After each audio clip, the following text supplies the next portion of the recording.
Hello and welcome to the second and already the last day of the Seriale Pro. Today we have a lot of interesting presentations and panels for you, but before I'm going into detail about that, I just want to thank our supporters, the Hessen Film Ministry of Economics, Energy and Transport, and Housing and Economic Development Gießen and Sika TV. And we also want to thank our technology partner Videmic. Thank you all for helping us to make this happen.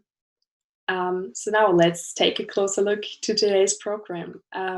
We're starting off with a presentation by Keith Barkley at 10:30 about the market opportunities for web series in New Zealand, followed by a presentation by Atsushi Ogata at 11 a.m. called Creating Works with Positive Impact Across Multiple Disciplines with Humor, International Collaborators, and Sometimes with Funding.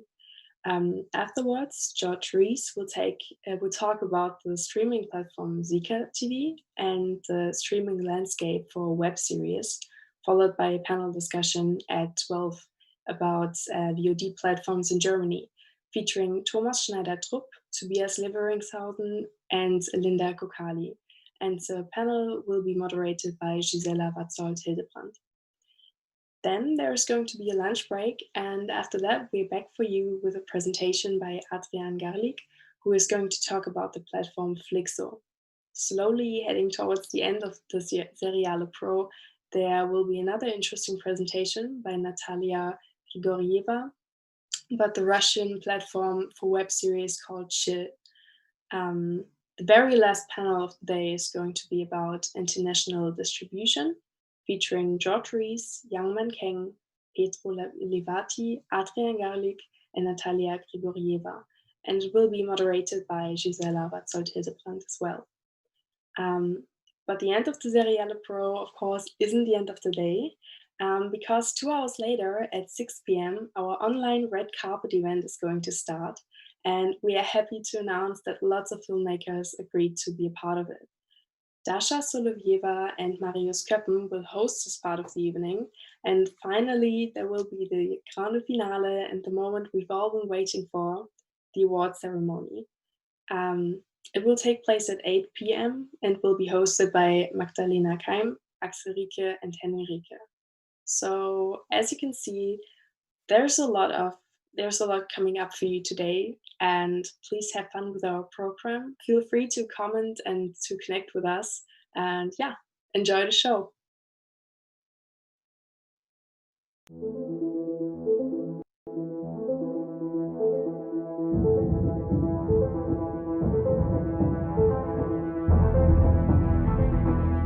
Gerne. Okay, dann gehe ich raus, ne? Bis gleich.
Hello, my name's Keith Barclay. I am the director of the New Zealand Webfest, and I'm here to hopefully entertain you for the next 15-20 minutes or so.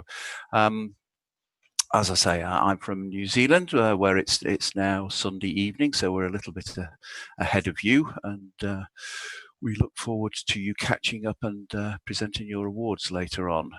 And to seeing that, of course, we will have had a bit of a nap and got up by then, so we look forward to it. So before I start, I'm going to do a bunch of thank yous because I think lots of people deserve them, really. To Seriale, of course, and to all the team there. To other webfests as well who've made the jump to go online, often at even shorter notice, to Apulia and to DC Webfest in Santa Monica in the States, both of whom who've made the jump.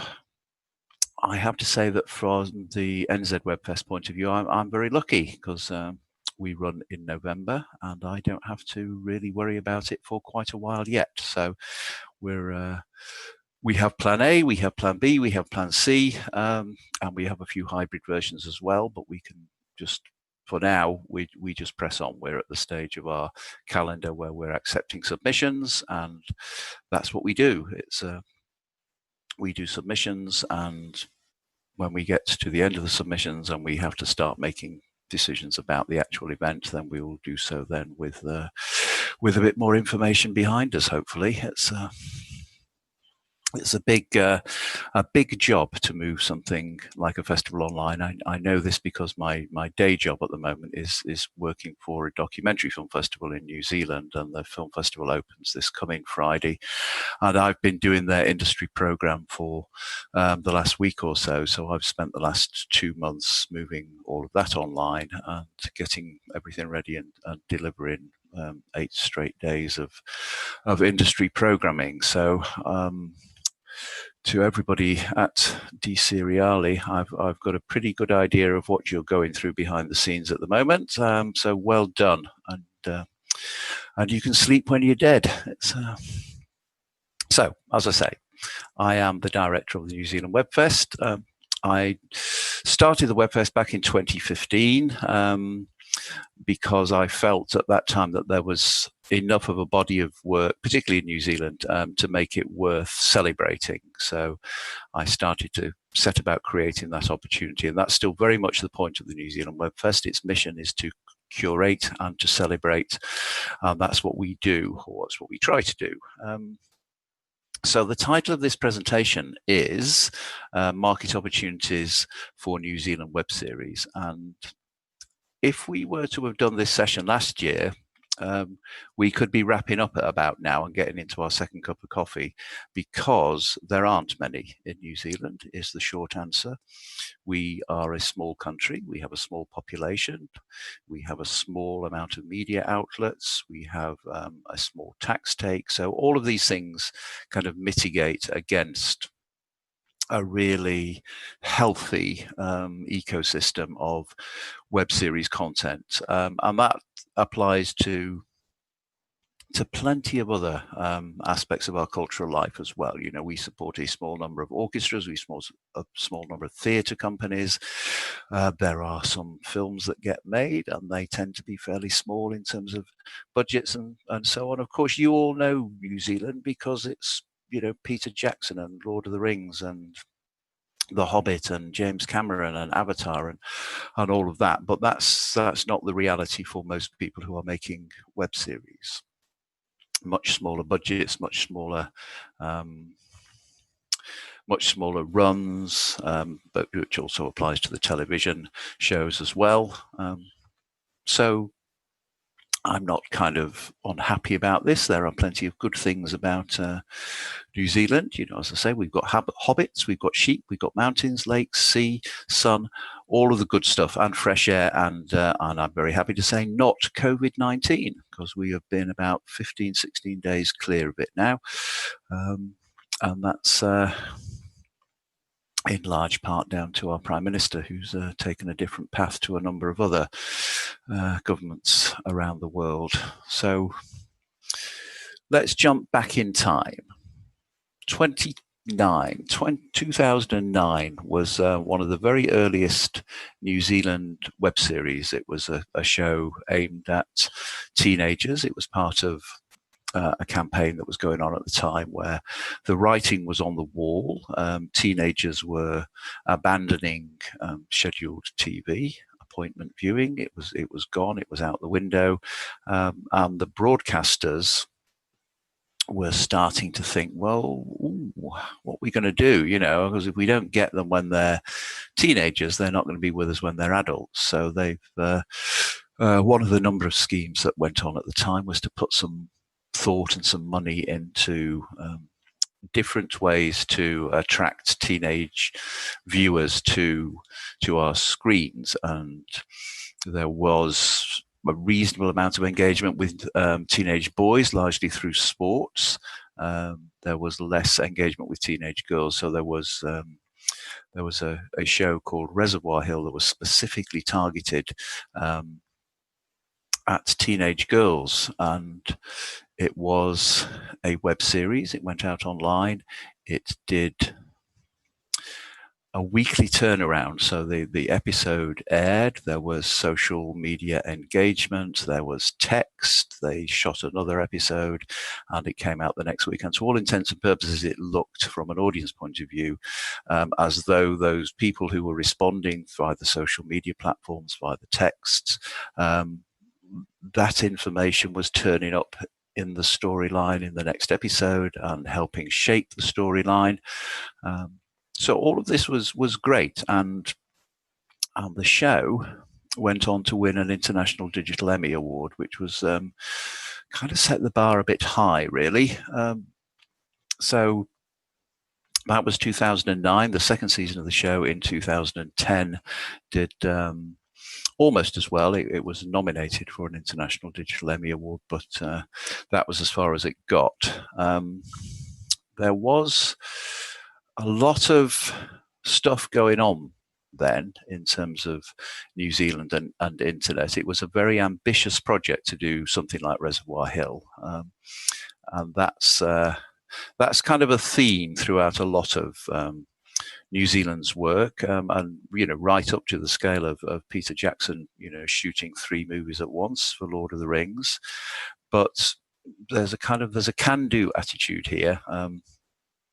We call it the number 8 fencing wire mentality, which is we'll find a way to do it with the tools that we have. And the tool that was around back then for talking to teenagers on social media was called Bebo. That's a name that, if you ever knew it, you've probably forgotten. But it's an example of the way that things move quite quickly in this space. It was absolutely the platform to be using to deliver all the social media engagement, which was a word that we didn't use back then. And it was a very nice way to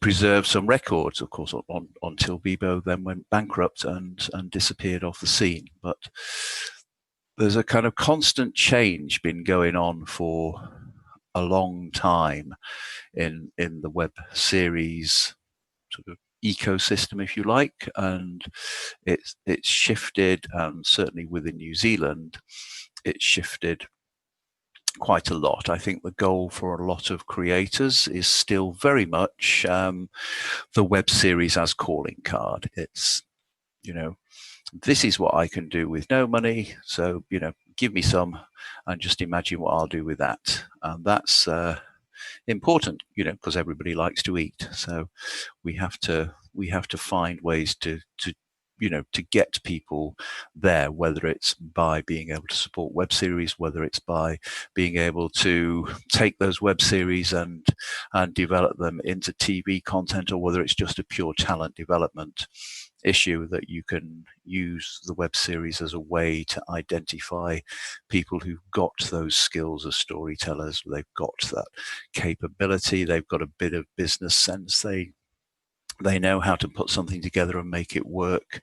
And I think it's fair to say that over the last 10 years, whereas there hasn't necessarily been any more money come into the New Zealand system. There has been a shifting of attitudes and a better understanding as more and more and more of these web series have been created, and more of the people who create them have kind of parlayed the success and the strength of those into other work, into getting kind of contracts to create television shows, for example, or into opportunities to develop film projects. And that's an important thing, because the opportunities for New Zealand web series are, if you like, not opportunities for New Zealand web series. They're opportunities for the creators of New Zealand web series, and sooner or later, it has to be said, the opportunity is to get out of New Zealand, because they're just,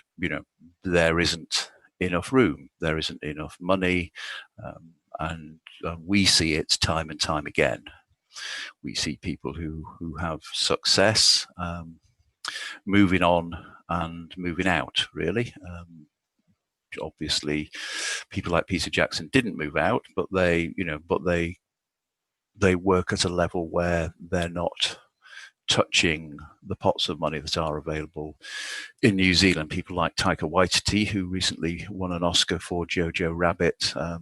It's very much started in short form content, not necessarily series, but short form online and free distribution of content, and has moved on, not because of that particularly, it's because of his abilities and his skills, but he's been able to parlay that into other opportunities, and that's again is a constant theme in the opportunities for New Zealand web series. I spent the earlier part of today speaking to about 3 people who have been involved in shows recently. Constance, which is a pilot in your program this year. I spoke with one of the producers of that, Travis, and I spoke with the team behind Who Killed Lucy the Poodle, which you've also got this year, and I believe is up for an award when you get round to those later in the day. So they're all kind of good shows, and they're all done on reasonably small budgets, and the common theme of them is that, not in a content sense, but the common theme behind them is that they have to then attract money that is not really New Zealand money to advance further. Lucy, for anyone who's not seen it, is a retelling of an event in the director's childhood, and it uses an awful lot of archive footage, and any of you who are involved in production will know that archive footage gets extremely expensive when you want to start showing it around the world. So they have kind of challenges there. They're looking at ways that they can get around that. One of the ways is that they might adapt the content and start using it in other ways, possibly spin off a podcast from it, and take those sorts of approaches. Constance is a show that, as I say, you've got the pilot, and the pilot was made through a competition here called by TVNZ, which is our major free-to-air broadcaster, and they ran a competition for a couple of years called New Blood, which was for pilots of web series, and they when they got to the point of having a winner of that, they commissioned it. Constance didn't win, but the team behind it have done a great job of developing it further, and they're pitching it and they're pushing it around. And they've also, while we have been in lockdown here, they've developed another show and are moving forward with that too. So that's, both of those are good. And the third one that I spoke to is a New Zealand and Australian production, and that's not uncommon in our part of the world. It's not desperately common either, but we have a show called Over and Out, which is technically on paper is an Australian production, because that's where the money came from. But most of the creative team behind it are New Zealanders, and that show was developed out of a scheme by Google and YouTube and Screen Australia, which was funding web series about 2-3 years ago now. I think they brought that scheme to an end 2 years ago, I think, but they ran it here in New Zealand as well, and that was a show that came out of that called Over and Out. And for those of you who like zombies, I'd recommend checking it out, because it's a wonderful show. And you don't just have to take my word for it, because last year it won the short form award at Cannes Series. That sort of loops back to another thing that I wanted to talk very briefly about, is that the opportunities for New Zealand web series are in large part those high profile events. So when you get something like Cannes Series, you get something like an International Digital Emmy Award, they are something that you can parlay into other things, and that's a very common thing in New Zealand. People who get those sorts of awards, they get that kind of recognition overseas. It makes very little difference to them domestically. It might be easier for them to get something funded. It doesn't mean that they're going to get more money for it. What it means is 9 times out of 10, they're going to ask other people to work on it with them and share the load and create opportunity that way. But there's, the money is a pretty thin thing here in New Zealand. But it does give them the opportunity to parlay that into other stuff. So I spoke with the producers, or one of the producers of that earlier today, Gemma, and she was talking about a number of opportunities that have come to them, not just in a generic sense of there are doors that are open to them now that weren't open before, but they've actually got more deals done. They're not announced yet, so I kind of can't say what they are, but they relate both to further exploitation of the Over and Out project, and also into new project areas as well. Again, Constance, they're doing the same thing, and Who Killed Lucy the Poodle, the team behind that, producer Orlando Stewart and director Kent Briggs, they have other projects on the go too. So there are opportunities, but there aren't many. There aren't many domestically. You have to search for them overseas. And of course, one of the things about New Zealand is we call it here, we call it the tyranny of distance. And that's because we are miles from anywhere. 3 hours on a plane, and you still don't hit another bit of land once you leave here. So it's hard for people to do business with us. It's hard for us to do business with people elsewhere. And there's not there's not necessarily much money into it. You want to sell something into New Zealand. We're a small audience. We don't pay large amounts of money for licensing content to screen on TV or indeed into cinemas, and even less to put stuff online. So it's hard, but as events of this year have evidenced, there is a bit of a shift going on. There's a bit of a groundswell to move things in other directions. And it's not that these directions and these opportunities haven't existed before, but there's been an impetus to do it. So I am talking to you in Germany because of somebody eating a bat, basically. And that has pushed us all into places where we didn't want to go. But along with all the crap that has come with that, there has also been some opportunity. So one of those opportunities is these sorts of events have become different. As I mentioned up at the top, I've been delivering events for a festival here. I'm now participating in an event in Germany, and I wouldn't have been doing that last year, not only because neither I nor Di Seriale had the money to put me on a plane from New Zealand to you to make one presentation, because it's a ridiculously expensive thing to do. But also there just wasn't really the appetite for it then. And there is now.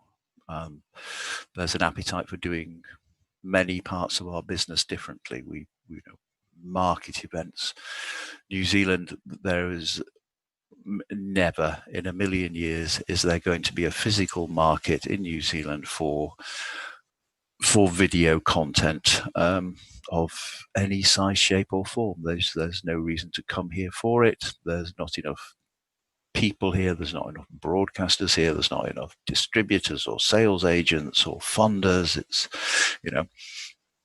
there are plenty of other places to go for it, but online it becomes a different matter. So we have here a couple of market events now, which are both online, and somebody's joining us now, so which is Kara. So what I think what Kara is joining us for is to say, you've talked enough, shut up.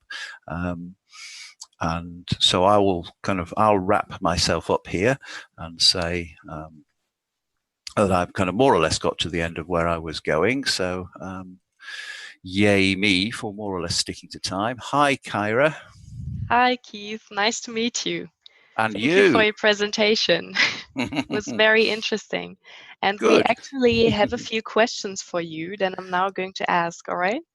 All right, you go for that. While you're asking, I'm just going to post some links, because being a technical genius, I completely failed to make the videos play that I wanted to play as part of this presentation, because I wasn't willingly subjecting you to looking at me for the last 20 minutes. It was just that there was some stuff that I couldn't play. So I'm pasting a few bits into the chat box in the Zoom room that we're talking in, and my understanding is that somebody on your end is taking those and going to paste them out elsewhere. So these are the links to the 3 shows that I've referenced during this Over and Out, which is the winner from Cannes series, Constance, which is playing as a pilot with you, and Who Killed Lucy the Poodle, which is a nominee at your awards coming up. So there we go, done. Right, you have my full attention. Okay, all right. Thank you very much. Spessa Tales asked, do you think creators of web series in general have better chances to get out of New Zealand than other creators? No. That was easy, wasn't it? No, I don't think that they do. I think really it's down to the quality of the ideas that you've got, regardless of the form, is one way to answer it. So if you've got film ideas, TV ideas, web series ideas, if they're great ideas, they're more likely to find traction.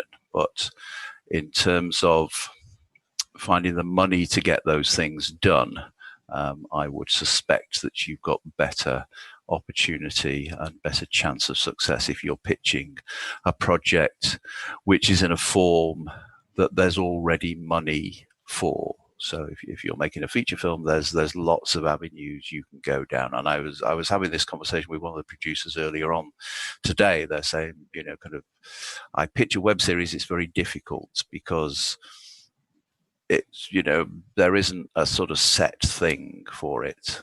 There isn't a kind of a set length for it. There isn't a set kind of price per minute or price per hour. Whereas I pitch a film, I pitch a horror, then, everybody I'm pitching to, they have that knowledge in their head. They know how much they can pay for it. They know how much they can sell it for, and therefore whether something's a viable project. The web series ideas are a very different thing indeed.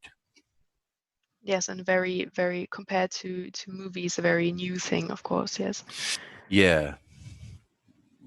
Another question is, which platforms are the most popular for web series in New Zealand? The free ones, basically. So YouTube, obviously, in terms of, I mean, it depends. Popular for whom? Popular for audiences. Then yes.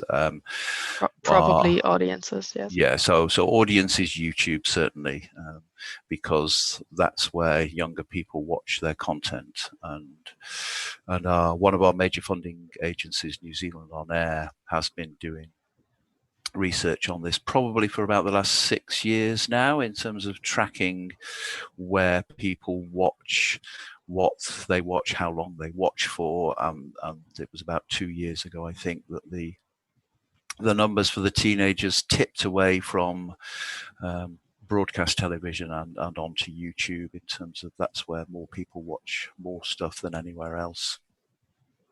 In terms of the producers, that does depend a bit on the monetization models that they're working with. If they're trying to attract attention, then obviously they're happy for YouTube because it has a very large reach.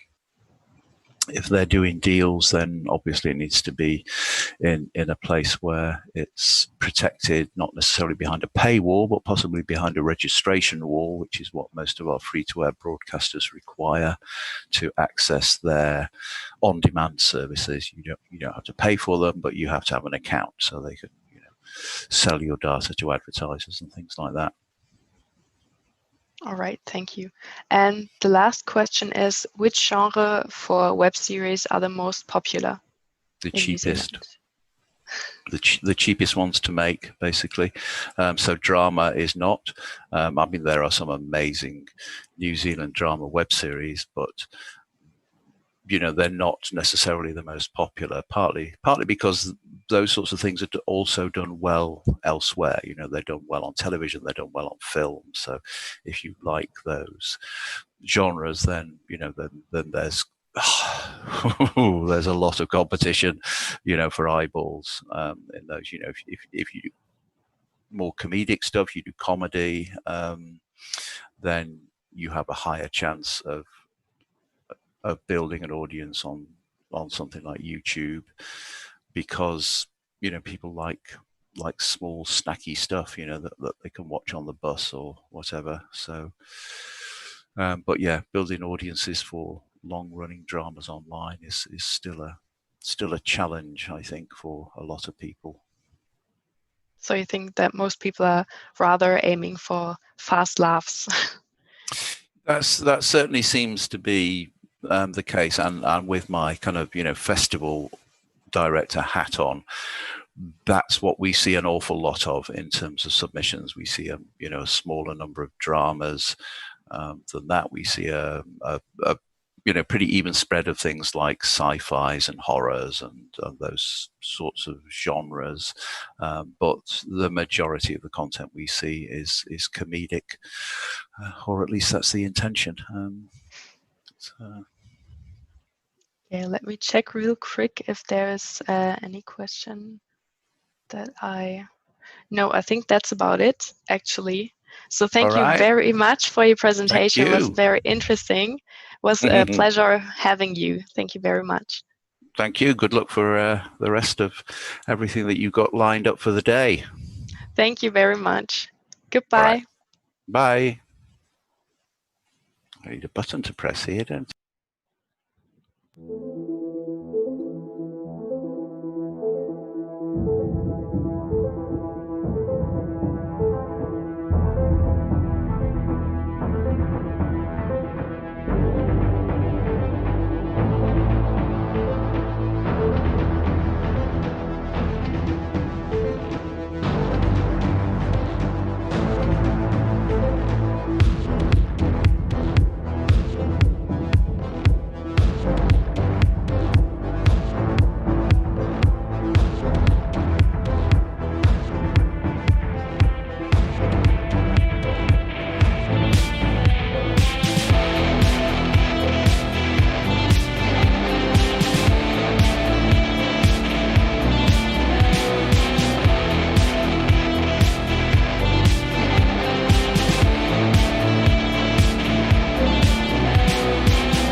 Today, I want to talk about creating works with positive impact across multiple disciplines, with humor, international collaborators, and sometimes with funding.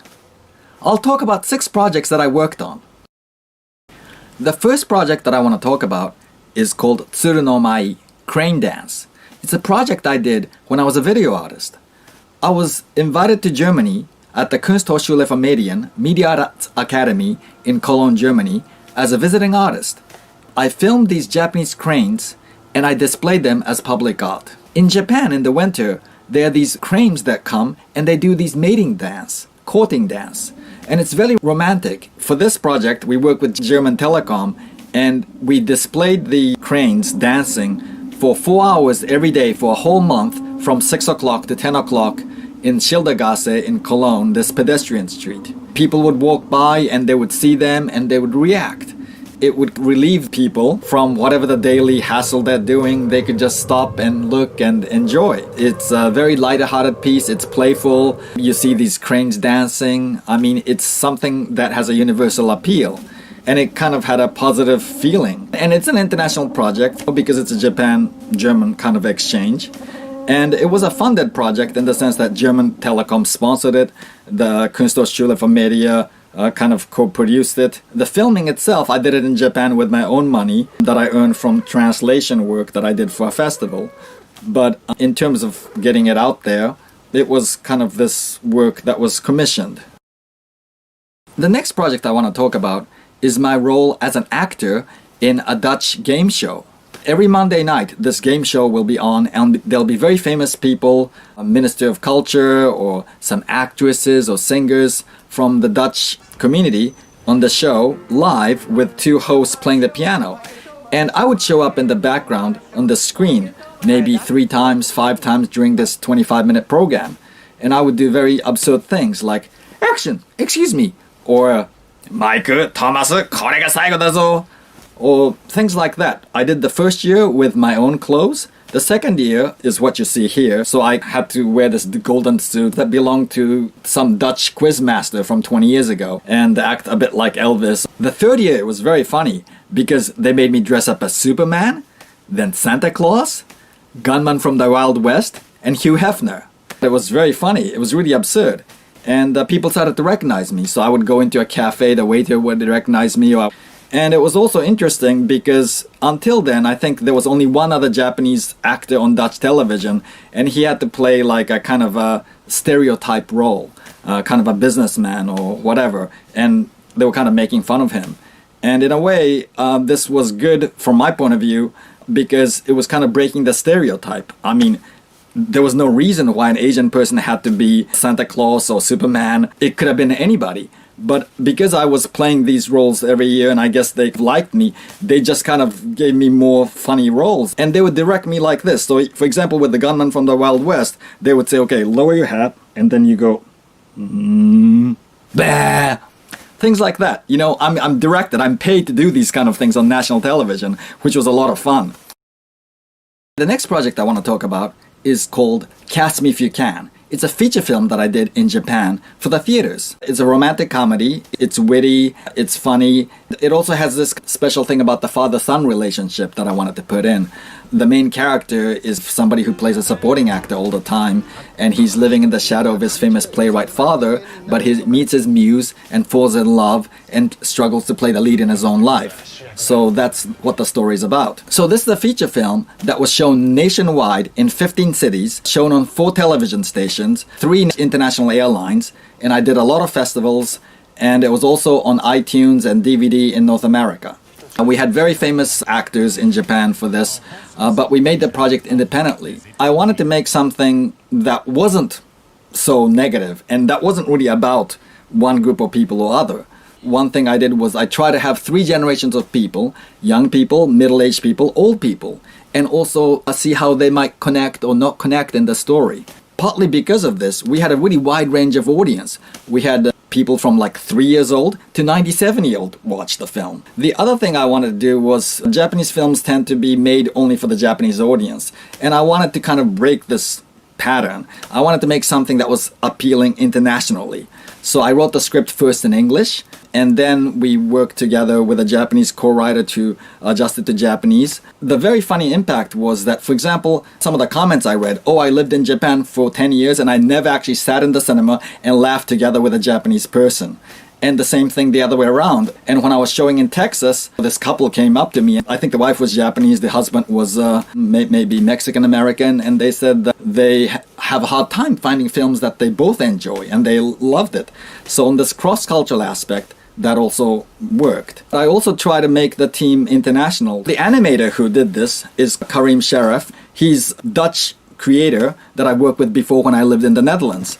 Also for the music, instead of hiring somebody in Japan or somebody locally, I ended up working with Jessica Duroy, who's half Dutch and half German. I met Jessica at a festival. She was very good.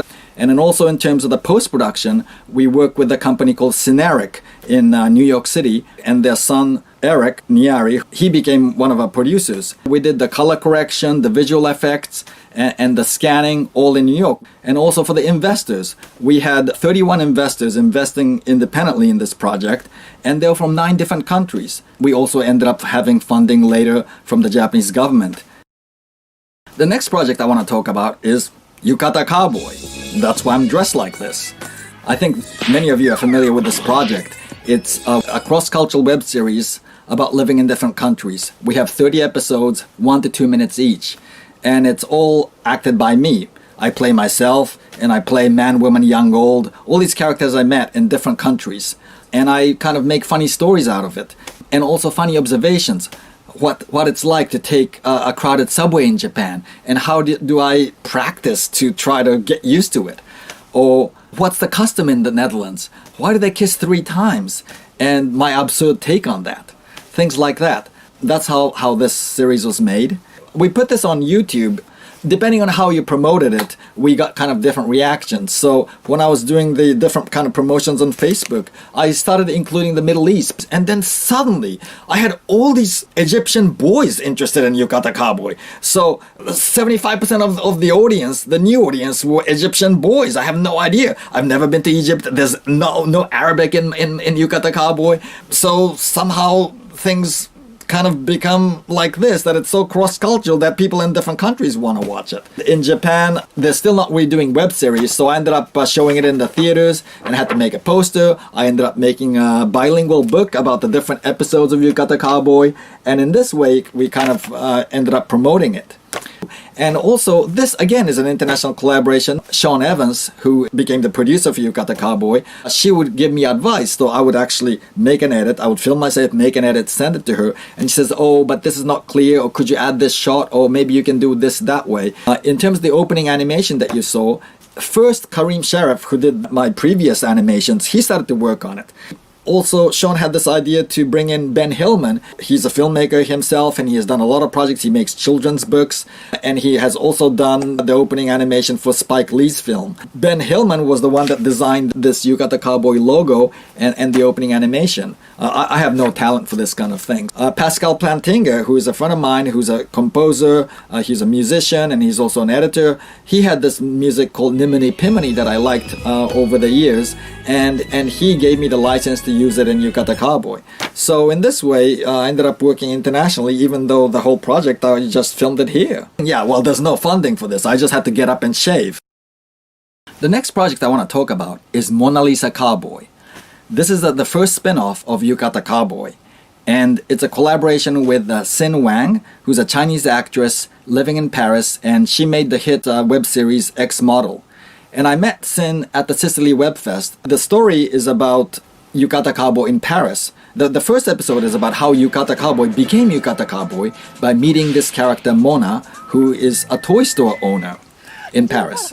And then the main story about Mona Lisa Cowboy is a story of how Yukata Cowboy brings together 2 estranged twins in Paris. Also the comedy in Mona Lisa Cowboy, there's the romantic aspect, and also there's a comedy of errors. Yukata Cowboy thinking that Mona is Lisa and Lisa is Mona, not knowing who is who. And also we brought in this kind of mime artist, which is quite traditional in French cinema and French culture. So again, there was this kind of cross-cultural element.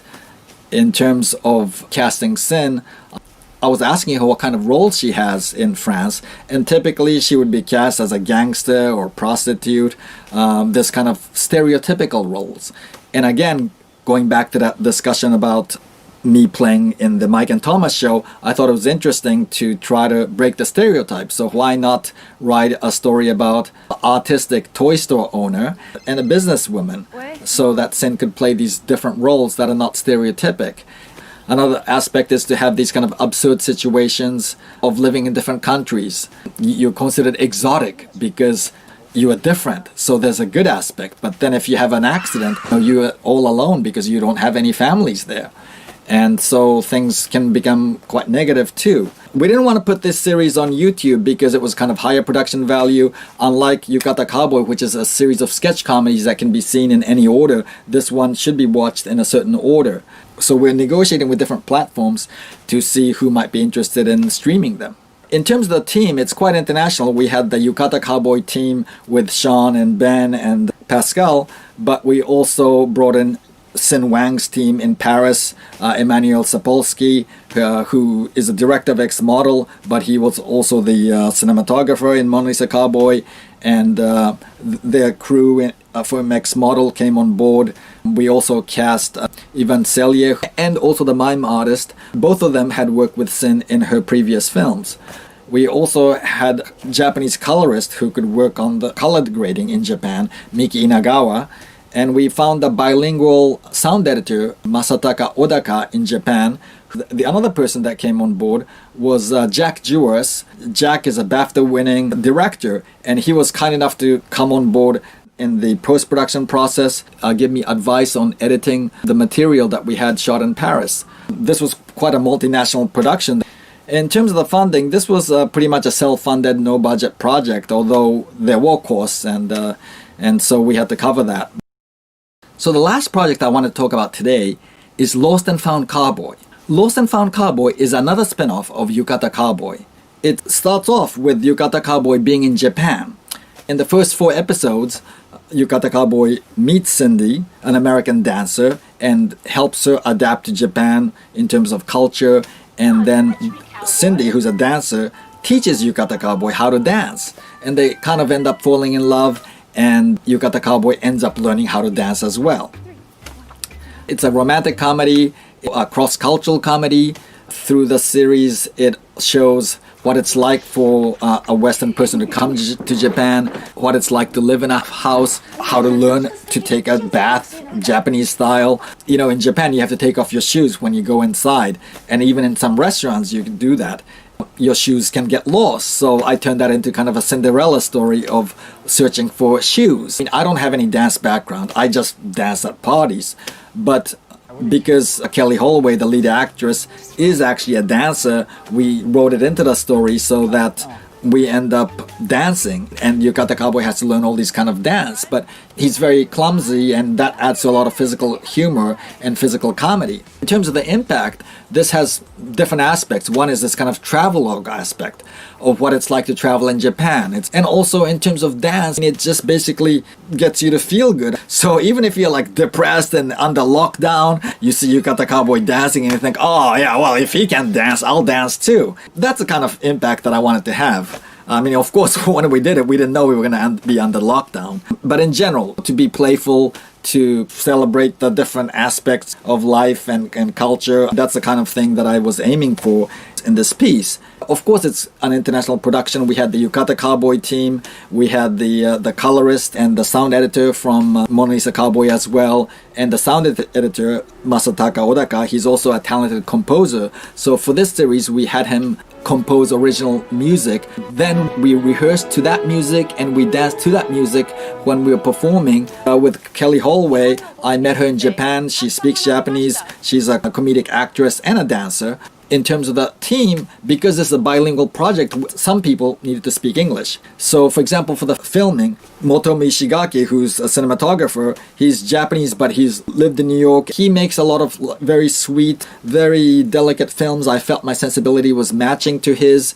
And so I asked him to come on board, and he ended up getting his crew and equipment from New York in terms of the line producer, the makeup artist, the stylist, they didn't have to speak English. So I ended up contacting my crew from Cast Me If You Can, and they came on board. Also for the assistant director, I found somebody who was bilingual, who made a very interesting film that was similar to my film. So we had a very exciting team. In terms of the impact, well, we'll have to see. In terms of funding, we were kind of lucky because at the Tokyo International Film Festival, I met one of these producers that I know, and she told me about a grant. And then at the same time, I did a crowdfunding campaign, and we ended up having 30 people come on board, contributing anywhere from $300 per person to more than $5,000. So we were able to have a good budget. We were able to shoot in 6K. That's what happens. I mean, sometimes there's funding and sometimes there isn't. I'm happy to talk to you more about what you think as well. If you want to contact me, you can reach me at yukatacowboy@gmail.com. Thank you very much.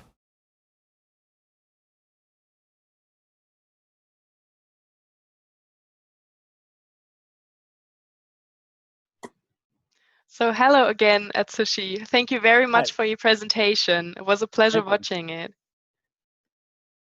Yes, we thank you very now much. we now have a few questions for you from the audience. Okay. You're quite popular in the web series world. Do you know someone else from Japan who's making web series? Not really. I mean, there's this group called Tokyo Cowboys that I met in Korea, but they're mostly non-Japanese people making them. And in fact, most people in Japan, I met another person, Mari Miyamoto. I met a few people in Korea, but in general, people are making films and television because that's the medium that's most common here.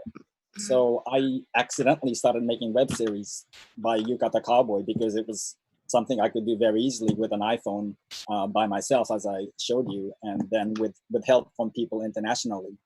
And it's kind of funny because even under this lockdown, I mean, the original Yukata Cowboy was made almost as if I were in lockdown because I was in this house, but I was just communicating with Sean Evans and Pascal Plantinga and Ben Hillman and Kareem overseas by the internet, and I made it like that. So in a way, it's not really common in Japan. I see, yeah. Another question is, what are the next adventures for Yukata Cowboy? Very good question. Well, it's always very much changing because as you saw in my presentation, I work in very different ways, and I'm kind of like a pioneer cowboy type person. So, I have an idea, I try to do it one way. If it doesn't work, I try to do it another way. So with Lost and Found Cowboy, when we made it, because we had this funding, we had very high production value. So we had this idea to immediately try to film the remaining episodes in other countries, like also Germany and Canada and the UK. But things are not moving so fast. But in the UK, we got a platform, Twisted Mirror TV, who wants to show our first 4 episodes. So we'll start to do something with that. But even in this time of COVID-19, I thought, because I was also starting to do some live stand-ups before the lockdown. And then towards the end, I was actually using gloves and I was like wiping the microphone and said, well, I love you all, but I don't want to die yet. And then we had to get on a virtual, open mic stand-up comedy thing. So I kind of started to think about, but with a virtual open mic comedy, I can actually also do comedy in other countries. And I was actually online with Los Angeles doing my stand-up to people in different parts of America. So I'm kind of combining this in the script to try to do these things. Like, so maybe there's a Lost and Found Cowboy in the time of Corona, It's like, I can work in very different ways with lots of funny money or with hardly any money, It's kind of like the Wild West. And so that's kind of what I'm doing. Nice, but it's a great idea to adapt everything and put everything together, and maybe also do a series from in towards. With the Corona thing, it's nice, and I think people will like it. Are there any platforms for web series in Japan? Well, again, most of the things that done in Japan are kind of top down. Big companies say, oh, this is what they want. And even if they're like things that are online, they're usually things that they pay for, that they're like, my editor tells me that there are things that are cut up and then streamed. So they're not so much, there's very little encouragement for anybody to do anything independently in Japan. I mean, if you can get paid to do something for some company, then there's not much of an incentive to try to do something independently. And even some things that are online, it's like a TV station streaming something online, and it's not video on demand, it's like at set times.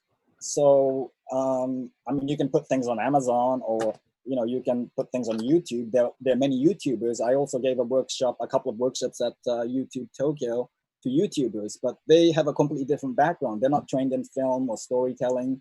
They can film and they can edit, but they make music videos or demonstrations of how to use cosmetics or things like that. So, I mean, I work with one YouTuber. He was very good with, called Megwin, and he was very good with physical comedy. So in the script, I actually wrote it in a way that he could work in his physical comedy. And I worked with Bob Worley, who's a very good American actor that I wanted to work with. So I wrote it in a way that it was a cross-cultural exchange. But most of his audience were young Japanese boys, and they didn't really understand it. But we had like 8,000 viewers in the first few weeks, so that was kind of amazing. But it's just because of his fans. So I think, yeah, web series, it's pretty difficult in Japan. It's not like in Korea, where all these companies are putting in money and people are watching, and major companies are trying to make web series. I tell people what I did, and they were like, okay, but when are you going to make your next feature? I spent like 10 minutes telling them that I, went all around the world and made these web series and got prizes. And they're like, okay, yes, what's next? So, that's the way it is. They just have no understanding. But do you feel like there is any kind of development in Japan towards web series, or do you think it's kind of like a stagnation?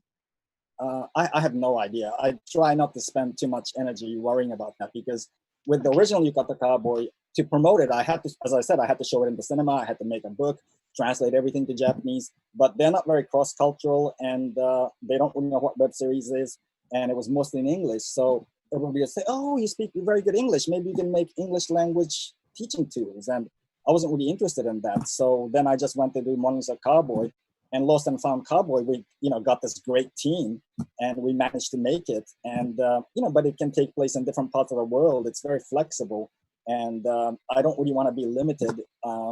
I know that people are doing things in country and by country, but I just happen to live in like a very different way. That's the life that I've lived. So it doesn't really make sense for me to make something that's just for the Japanese market. I can't make something that's just for the Japanese market. So I just try to make something very international. And in these days of like, borders being closed and all this kind of like racism and prejudice, I think it's great to have these kind of, fun videos where there are people from all different parts of the world just having fun. And it's kind of a good contrast to the news and all the hate. So I just think it's like a, kind of a nice thing to do. I mean, it's also what I like to do. I can't really do anything else. So that's why I'm doing this, Yes, that's true, definitely. We have another quite funny question from Joachim Jung. He asks, what does it say on your kimonos? Oh, I think this basically means like happiness, good fortune, something like that. Yeah, Oh, this is that's the yukata. Yeah. nice. Yeah, That's yeah. quite positive, yes. Oh, yeah, sure, of course. Positive all the way. That's the idea. Nice, very nice. And another question, how many co-productions have you already made with Yukata Cowboy? And are you planning any? Well, so I had the original Yukata Cowboy spin-off, Yukata Cowboy series. And then I had Monisa Cowboy, which was a co-production with France, and Lost and Found Cowboy, which is kind of co-production with, well, it's with different countries, because my producer is American. And with Mona Lisa Cowboy, we also had Jack Jewers in London. So there was also a UK element as well. So that's two spin-offs of Yukata Cowboy. If you include Yukata Cowboy, it's three, because in a way that was a co-production, because my producer was American, the animator is American. And then I also acted in a Canadian series. And I acted as a character. I was a guest character in a series that was shot in Toronto, but I only acted in one episode, and they sent me the script. I didn't have to organize anything. I just had to get on air, kind of the camera, and memorize the lines. And it was funny because it was about border crossing, and at the Canadian border, they actually asked me the similar questions as it was in the script, and I was getting really confused because I was just memorizing these lines, so I kept messing up what to say to the border guard, and they were like questioning me even more, like, what's a web festival? And I'm like, well, I'm going to a web festival to show this work. And so that was another one, but that wasn't really my co-production. They just kind of asked me to guest star, you know. So that's maybe like 0.5. I don't know how you count it. So I guess 3.5 series, but Lost and Found Cowboy is still continuing. So I don't know how you want to count it, you know, like we did 4 episodes, and, you know, there'll be more episodes. And do you count it as 1, or do you count it as like 4? Or because each episode of Lost and Found Cowboy is about 10 minutes. So it's much longer. In Mona Lisa Cowboy, it was like 3-4 minutes. And You Got the Cowboy, it was like 1 or 2 minutes. So yeah, it just kind of depends. And we're getting higher production value. You know, I'm getting better at it, and I'm still wearing the same clothes. True. So in the future, you're kind of open for co-production, but you haven't anything like definitely planned yet. Oh, I'm actually doing something already, but I mean, because it just depends on the episodes, and it depends on who I work with. And You Got the Cowboy can work with different characters in other countries. So I'm actually, you know, in the process of filming more, but you know, it's kind of ad hoc because of the COVID situation and because of the funding situation. You know, things can get blocked, but it's not so formal because I can just kind of, you know, because I'm the writer, director, editor, so I can kind of wake up and think of an idea, and I said, okay, we can't go this way, so why don't we try to film with these people? Or like, oh, this way of filming is not going to work this time, so why don't I try to do it through Zoom? You know, things like that. So I mean, I'm not always shifting, but sometimes I have to shift. And now, because of the COVID situation, you know, in fact, if we had a big co-production funding situation now, it'd be really frustrating because we couldn't do anything. But because that was kind of on hold, and I was doing like these stand-ups, and I ended up doing these kind of virtual stand-ups, I thought like, let me try to bring that in, and then maybe I can bring in other elements of dance, and so I'm kind of like thinking in this way. But you know, if there are other people who have ideas that they want to work with You Got the Cowboy in their country or their culture, you know, it's also it's possible for me to think flexibly and think about it, because I don't have to ask somebody else to write it. I can write it, you know, like work together. So in this way, the co-production happens very flexibly. And you know, it's not like a feature film. I also worked on a feature film project that I thought was really good for international like sales and marketing, and it was pretty timely. It was the Tokyo Olympics, and it was multiracial, and it had to do with the Middle East and Japanese Olympic volunteer, and these companies. We took it to studios. They liked the script, but in the end, they didn't fund it. You know, in the meantime, like I got funded to do Lost and Found Cowboy, in which I'm starring, and it's like a much more weird project. So I was like, what? I don't understand it, but it happened. You know, I'm already showing it. We're getting prizes. While the other project, even though it might have had a bigger impact, it just didn't happen. And if I only worked on that, nothing would have happened. I would just been like, oh God, like I bought the script, and it's frustrating. But you know, in the meantime, oh, that's too bad. Well, that's too bad. But you know, we got the Lost and Found Cowboy going, so you know, that's something. So I kind of worked in different ways, because I think as a creative person, you have to work like in this way, because the society is built very much in a rigid way. And if you're kind of like a wild cowboy, you just have to kind of find your way through all this maze and try to find your way and keep going, you know, that's what the cowboys did, you know, like all these legendary cowboys. So, you know, that's what I try to do. Speaking of you starring in You Got the Cowboy, we got one last question. It just came in from Joel Bazaji, and he's asking, could you imagine some other comedian playing You Got the Cowboy character? Some other comedians? Yeah, some other comedian playing You Got the Cowboy character. Oh, you mean, can I imagine other comedians? I think as I understand the question, I think he's asking if you could imagine someone else, like some other comedian, playing your character, actually, Yukata Cowboy. Oh, well, I actually can't, because I try to make it very unique to me, so they can't, like, give it to somebody like more popular, like, so they'd have to hire me. It's like Sylvester Stallone, when he was selling Rocky, he didn't want to just sell the script for $1 million. He said, okay, you're going to have to hire me as the star. And they were watching Lords of Flatbush, and they actually thought, Sylvester Stallone was this blonde guy. So they made a mistake and they hired him anyway, but then he became a movie star. So I kind of try to like write stories in a way that they can't really take it away from me. If that's a question. And anyway, nobody wants it anyway. Nobody wants to be Yukata Cowboy. I mean, nobody else is Yukata Cowboy. So, I mean, like, there are no more cowboys anymore, in case you didn't notice. And I'm going around with this kind of lasso. And even in Los Angeles and Beverly Hills, people are like pulling up and said, what are you doing? I mean, I'm in America. They think it's like weird. And, I mean, I walk around like this. And I remember, like, in Toronto, this guy in the elevator, he was like, where did this guy come from? So, I mean, nobody wants to be like this. I mean, I don't really recommend people to try to be like this. It just happened. It's an accident. I can totally understand that. I mean, it's your character, so it's your thing, definitely. So nobody else should take it away from you. I think that's it with the questions. I think there's nothing left, actually. So thank you very much for your presentation. Also, thank you very much for answering all of those questions. It was a pleasure having you. Thank you very much. Thank you very much to DCRLA. And also, I just want to say thank you very much to my cast and crew and sponsors and everybody who may or may not be watching this. And thank you, Tonga and Beata, and thank you, Kyra. And yeah, thank you. And we'll see each other again in person someplace. Yes, in the future.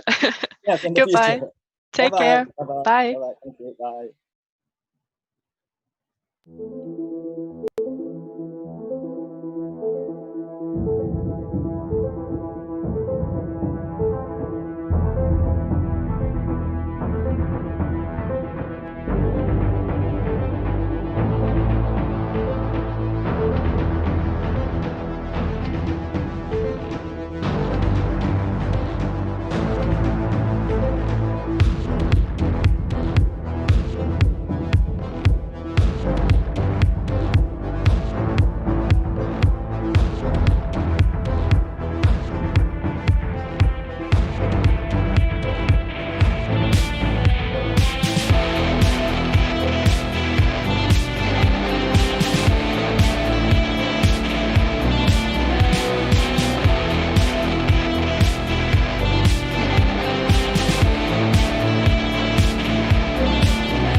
Hi, my name is George Reese, and in the web series world, I wear a number of hats. I'm the co-founder of a company called Sika TV. I'm also the founder of the Minnesota Web Fest, which is a DCeriale partner, and coming up in September of this year in Minnesota.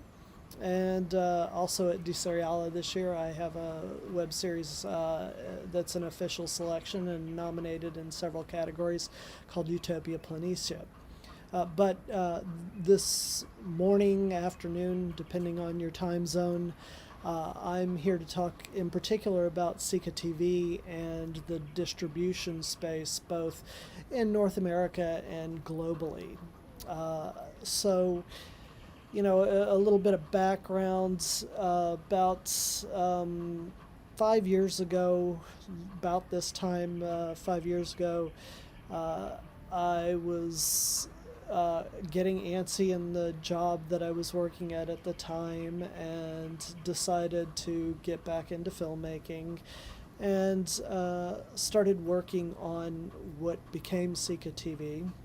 We launched it in March of 2017, and we've been building it, building our audience, and slowly executing on our strategy ever since.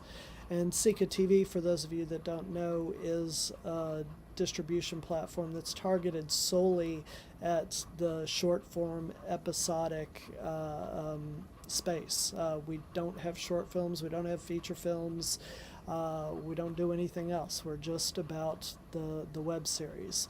And there are a number of reasons we targeted that market. Obviously, the streaming platform space has been filled with different players who have come and gone over the years. We'll talk a little bit about one that seems to be flaming out faster than I've ever seen before. I think one of the critical things about us, though, is that we've been in it for the long term, and we have a longer term strategy. And it's more than, build a platform and they will come type of thing. So, the chief problem that we've seen, and that we haven't seen anybody else try to solve yet, or solve in a meaningful way, is the lack of a healthy money cycle for independent creators in the short form episodic space. And that's different than the how do I monetize my content question, because everybody talks about the how do I monetize my content question, and while important, that's just one little piece of the puzzle. There's a bigger problem with, again, what I call the money cycle. And the money cycle is basically the idea that you get people putting money into something. The people who get the money execute on it, and then they somehow make money off of what they executed on, and then return the money to the investors who decided to fund it. And you see this money cycle, in startups, you see it in music, and of course you see it in the film space and TV space. And typically, if I can be excused for oversimplifying this, the money cycle for films, sort of looks like this. You've got let's take the studios, for example. You've got a studio that has gobs of money. They either through their own writing talent, or through agents, fund ideas. They invest in, buy scripts. They then produce them. Then they go out and make money off them through distribution, and then the money comes back to them. That's sort of the closed model, the more typical in the entrepreneurial space, and in the independent filmmaker space is, I'm a filmmaker, I go get an investor or several investors to fund the production of my scripts and my team.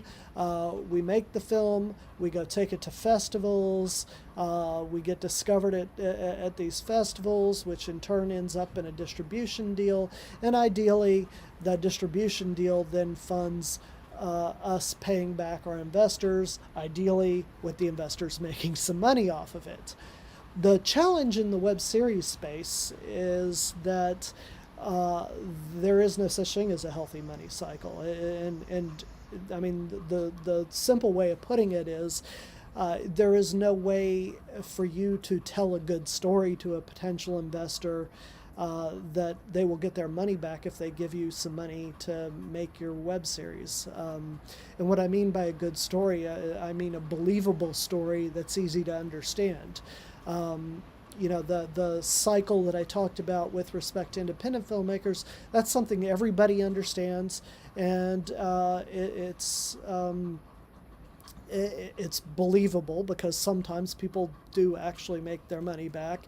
You hear stories that, yeah, you're lucky if you get back what you put in, but the same thing goes with startups too. I mean, people invest in these things, in 10 of them, hoping one of them will pay off. And so the key thing is that there needs to be a real story that says one of them's going to pay off. The reality with web series is there is no such story, and anybody who's giving you money for a web series is either doing it because they love you, or they love the arts, or you're lying to them and they're believing you, because people just can't make money off of web series as they're structured today. And we believe at Sika TV, or at least what led us to, start up Sika TV and engage in this, now 5-year effort, is that we think people are looking at it the wrong way. I mean, so, I'll go back to Quibi. The problem that they seem to be trying to solve is that if only we would put stars in the short form episodics, then people will come and watch it. And the reality is that even if people were coming to watch those stars, the economics of paying star rates don't work out for the short form episodic. Again, it's focused on, they're focusing on the problem of, let's create a reason for them to pay subscriptions, and then somehow we'll magically make money without looking at the bigger money cycle. So the problem for us starts with the fact that advertising and subscriptions are an outdated form of making money off of content. And I'll start with advertising, and it's important to note that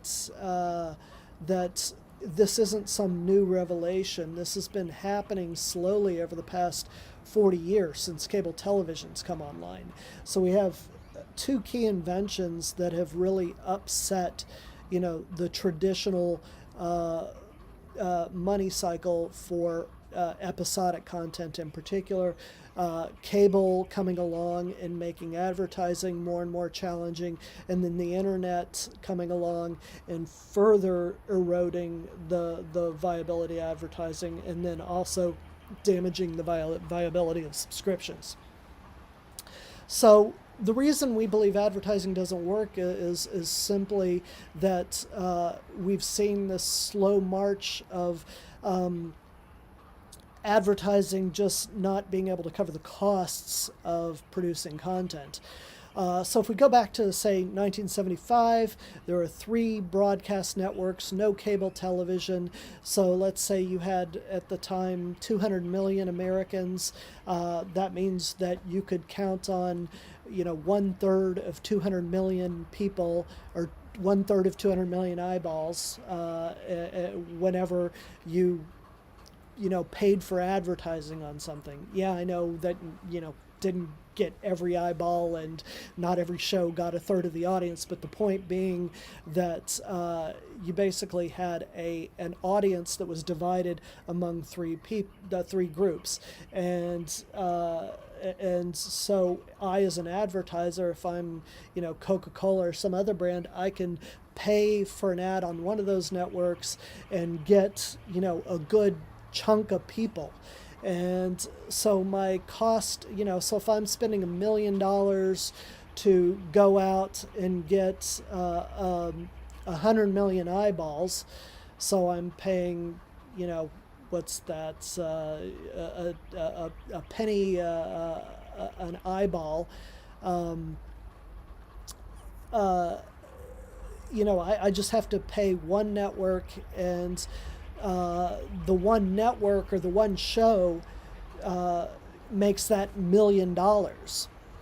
Now let's fast forward to 1990 and we've got cable television in the mix, or let's go into 2000 where we've got cable television with like 1,000 different channels. So now, the population's grown a little bit, but those eyeballs are now being divided, instead of among 3 different pieces of content, among 1,000 different pieces of content. So I, as the advertiser, the eyeball's still worth, 10 or as a penny to me, and so I'm going to pay a penny an eyeball to get 1 million eyeballs, but I'm going to be spreading that instead of across 3 different networks, 1,000 different networks. So for each piece of content, the intake becomes smaller, and the internet's only accelerated that. Now, instead of 1,000 different channels, we have 100,000 different channels, different streaming services, and different online options. And the amount that I'm willing to pay as an advertiser per eyeball doesn't change. And that is only going to get worse and worse over time. And in particular, the value of those eyeballs actually goes down for me. Where I was willing to pay a penny an eyeball, 40 years ago, now I may not be willing to pay that much, because the quality of interaction of those eyeballs is going down. People are finding ways to avoid advertising, or just not pay proper attention to the ads when they're run. Advertising also is an inherently adversarial form of monetization. People don't like the ads. And so when you run an ad in your content, you are pissing your viewer off. And, advertisers, the more and more pissed off a viewer is about the advertising, the less value the ad has the eyeball has to the advertiser. And the internet has helped accelerate that, because when there were 3 major networks and you were getting your TV for free, you were much more willing to put up with the ads than you are in a world with thousands of different choices, some of which are free and don't run ads, or run ads in a more friendly way, or whatever. So now, instead of a penny an eyeball, I'm willing to pay half a penny an eyeball. And so I'm paying the same amount of money, but or half of what I was paying before, but spread across many different filmmakers or content creators. So that's a long way of saying we don't believe in advertising. And the second problem we see is with subscriptions, and this has been an internet specific issue. Cable got people into paying subscriptions. Before that, people were used to getting their shows for free with advertising. Then cable came along, and you paid for a cable subscription, and you paid for premium channels because you wanted the movies, and you wanted access to sports and that sort of stuff.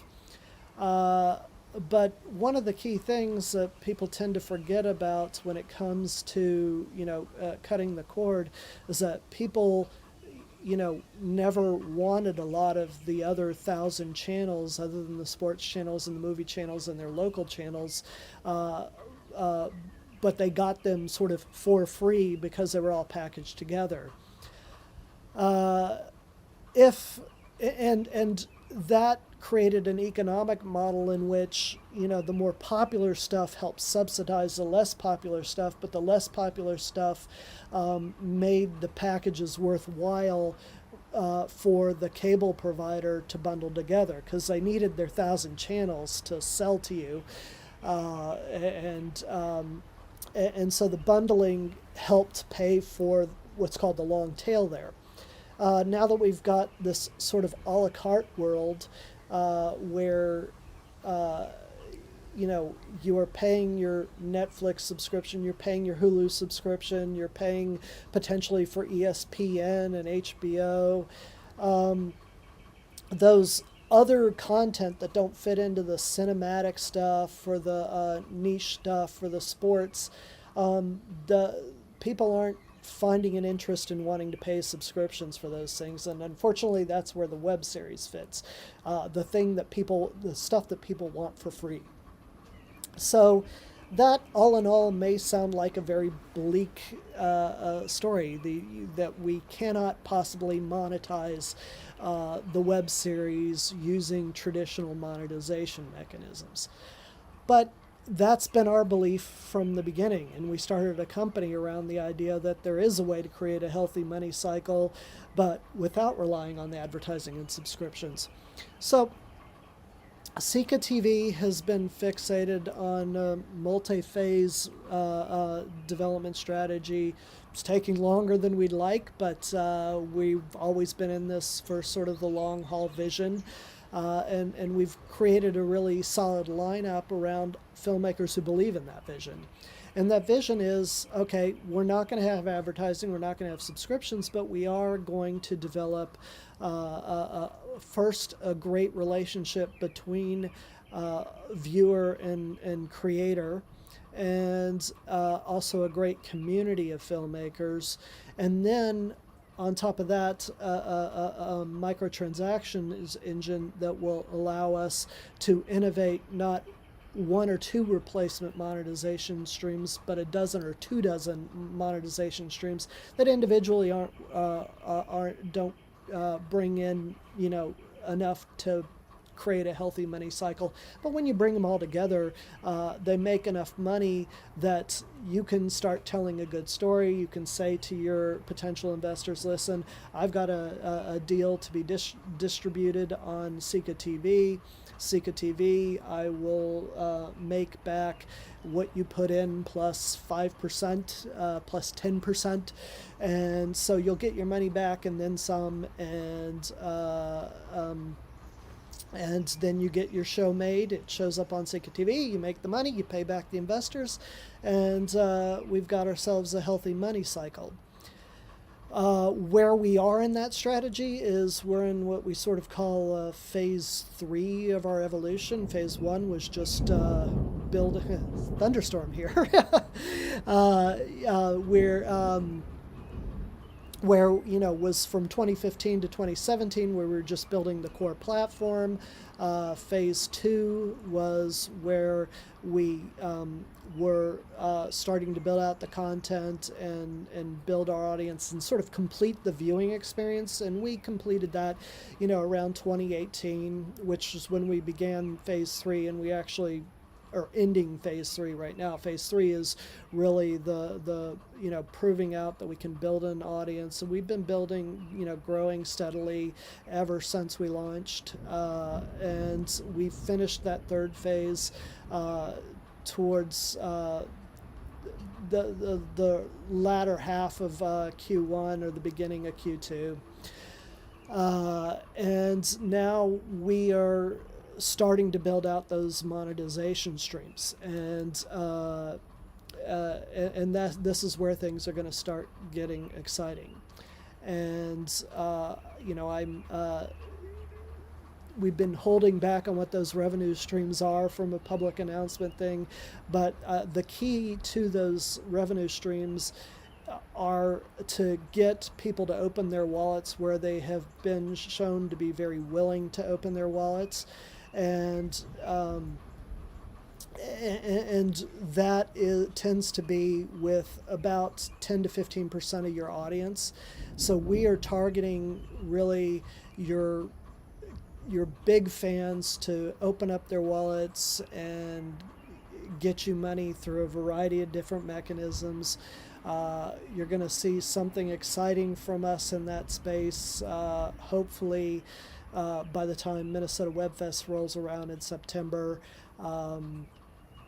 But in the meantime, we'd like to invite you to come and submit your series to Sika TV. We are curated platform, so not everybody gets into it. You can email us at programming@sika.tv, and we'll review your series, see if it fits within our content strategy. And we accept content from all over the world in any language on Earth, and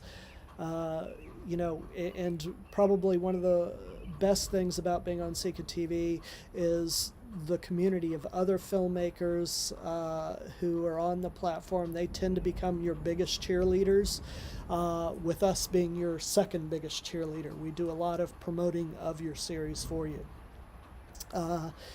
Thank you for listening to this talk today, and I'm going to be on a distribution panel later in the day. Feel free to come into that and ask me any questions. Right now it's 4:30 in the morning my time as you're watching this live, so I actually pre-recorded, so I'm asleep right now, and that's why I'm not taking any questions at the moment.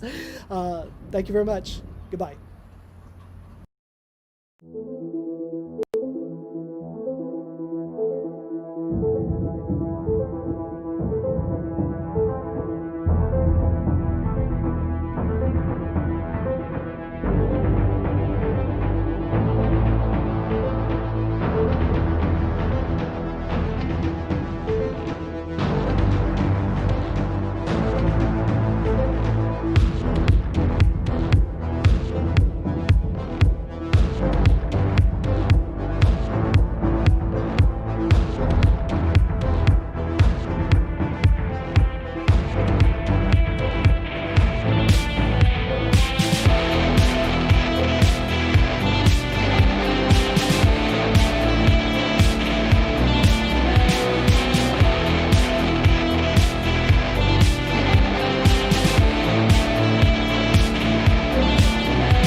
Welcome to everybody, and I especially welcome very cordially our guests on the panel, which I'm now going to introduce to you.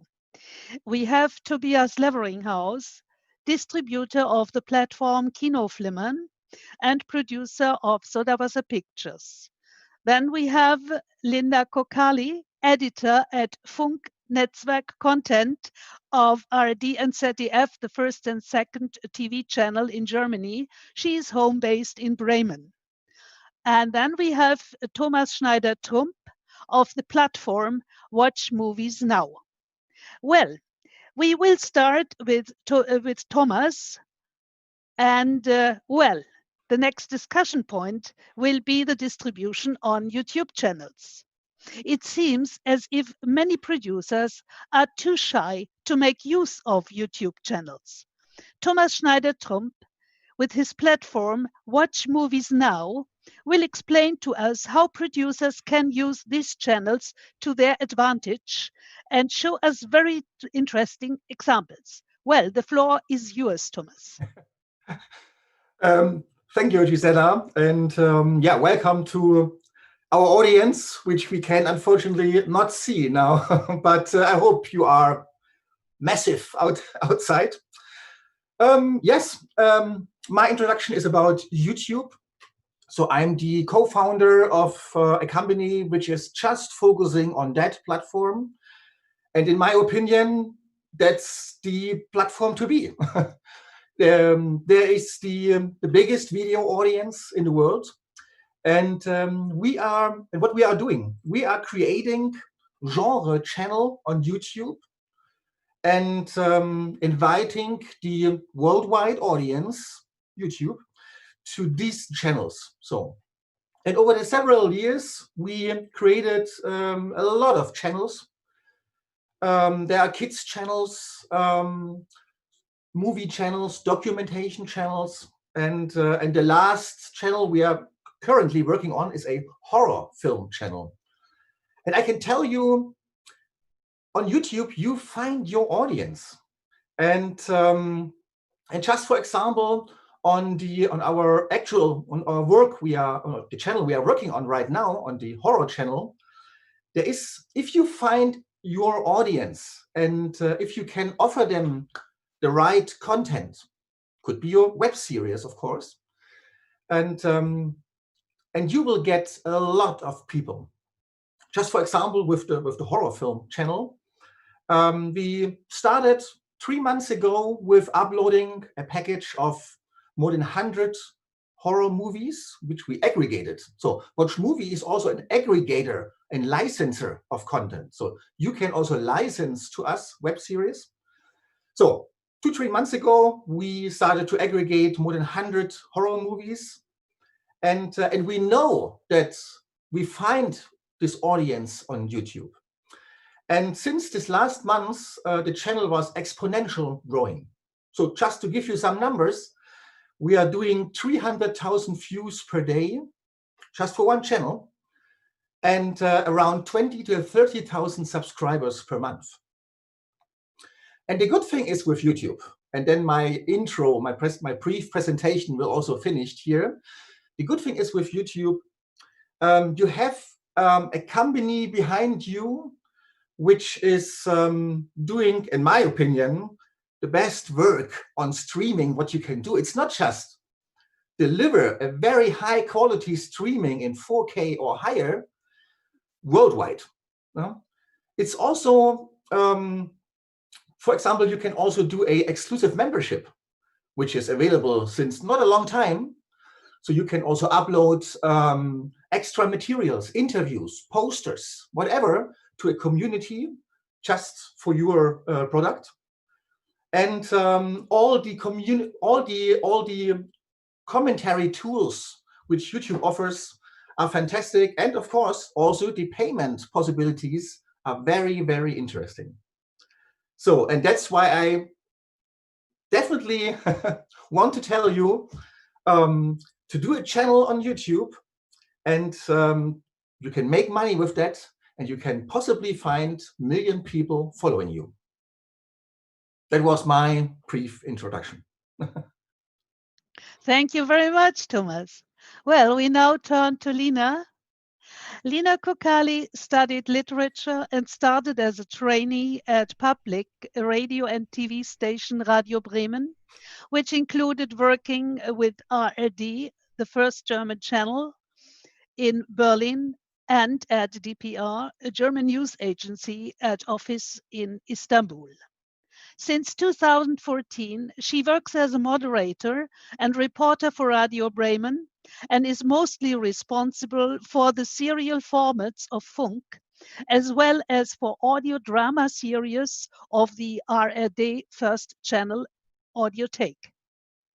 Together with her colleague, Holger Rink, she developed the dramaturgy for the audio series The Wettfisch, Der nasse Fisch, based upon the novel of the same name.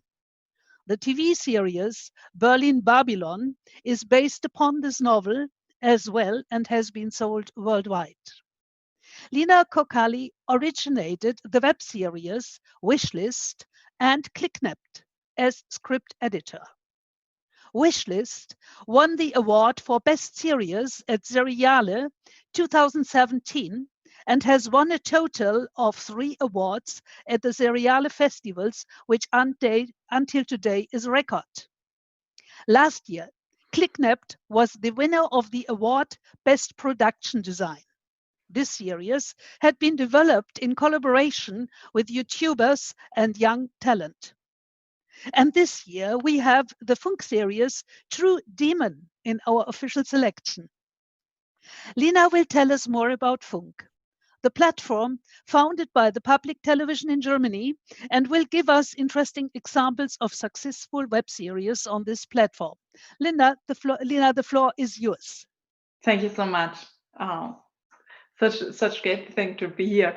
The most important thing about Funk is that we think about us as a network, and we want to reach teenager. I think this is something really special about it. We want to reach teenager aged 14 till 29 with public service content.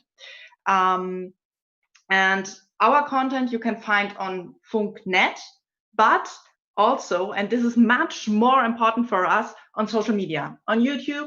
That's that's the social media I like most, YouTube, but also on Instagram, on Snapchat, on TikTok. That's our world. And currently we have 70 different formats. We talk about our shows as formats, because really important for us is to interact with the target group. That's really important for us. And also when you want to come with your format to us or with your show to us, it's really important for us. We are a network who interact with the target group. We make content in 3 categories. We have the half of our content is entertainment, but we have also orientation and information formats. So you can find also documentary channels or something on Funk. Well, I think this is the most important points in the beginning. Well, I find the point of interaction is very interesting, because I'm in the industry since more than 50 years. And what I have learned is that interaction brings so much public interest. And that is something I think web series makers should take in consideration. So it's very important already at the moment when you create the idea to carefully go out and find out, is there interest outside? Will there be response? And once you have followers, you can be sure they will watch your series. Absolutely. Thank you. So I'm now turning to Tobias. And well, he, with his platform, Kinoflimmern, which literally translated means cinema flimmers, well, this shows already an indication of what Kinoflimmern is about. Tobias will explain more in detail. Tobias, it's your turn. Hi, my name is Tobias Levringhaus, and I'm the founder of Solarwasser Pictures with its virtual cinema platform Kinoflimmern. Thank you for having me here. We are online since 2015, and our platform has about 800 films and also web series. Kinoflimmern is an all-European platform which offers repertoire cinema movies, European web series, but since the Corona crisis, also current cinema movies. Kinoflimmern is presented in 5 languages, besides German, also English, Spanish, Italian, and French. But our main audience is in Germany. There's our online platform where users can stream the film either individually or, in case of web series, with an individual subscription model, depending on the length and number of episodes. And now it's ready. I have a little presentation for you. So please, I will show it to you. I haven't seen it before, and it's a world premiere just for the Seriale. So,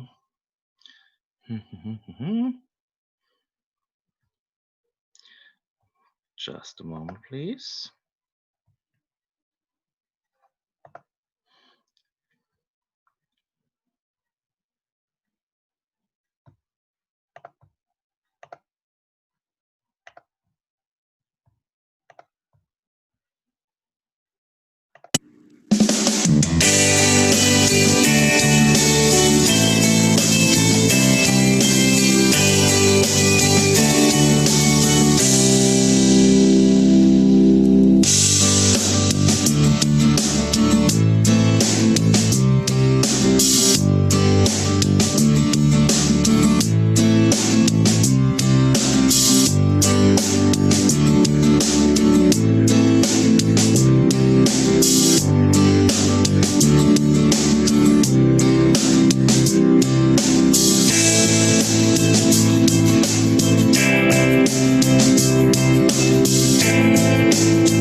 Okay.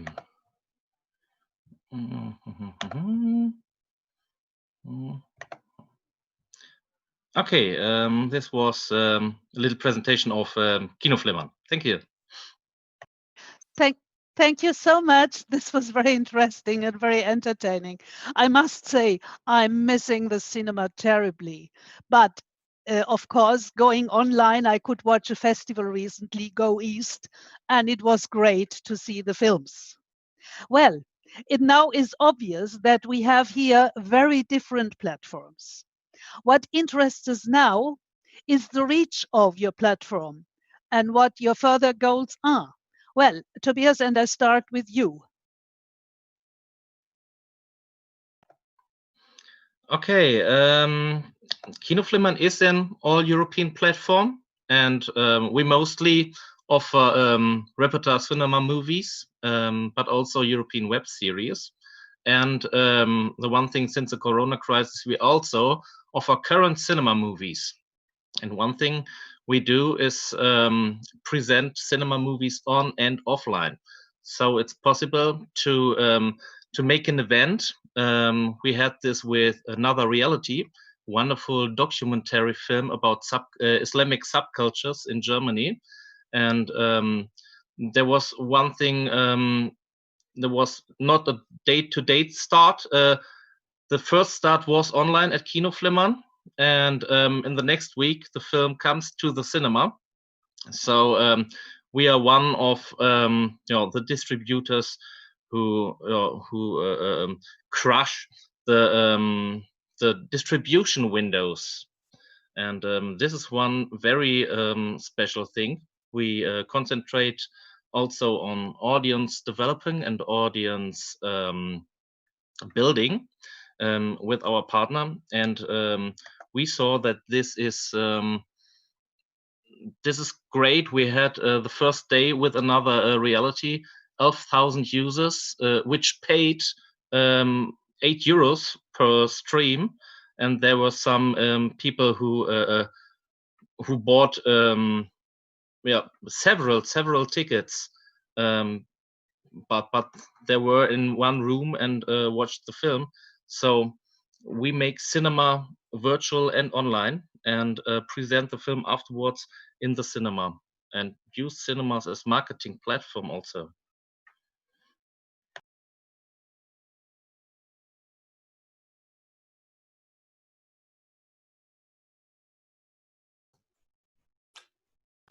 I don't hear you, Gisela. We cannot hear you.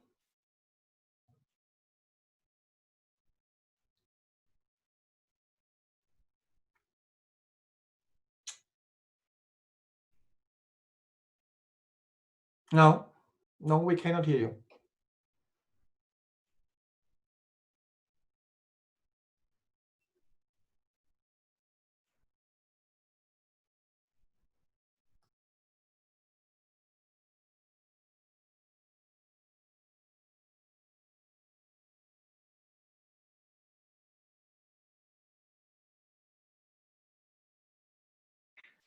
Should we go on just until the problem is solved? Yeah. We can talk to each other.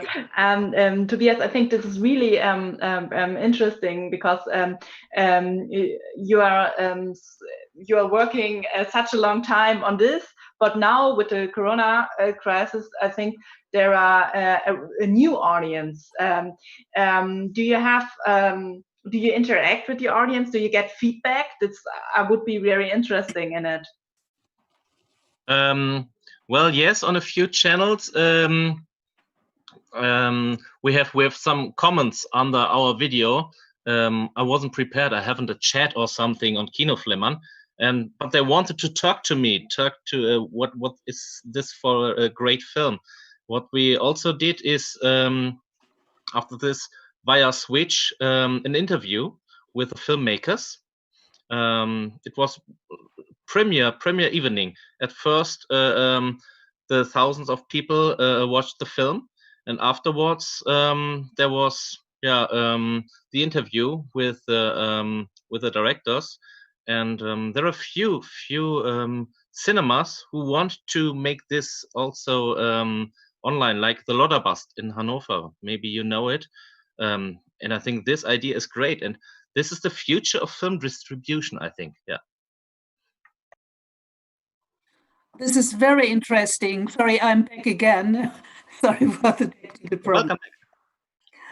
Welcome. Well, thank you very much, Lina, that you saved me. And I would like to pass on the question to you now. Well, what is your reach and what are your goals as far as the reach is concerned?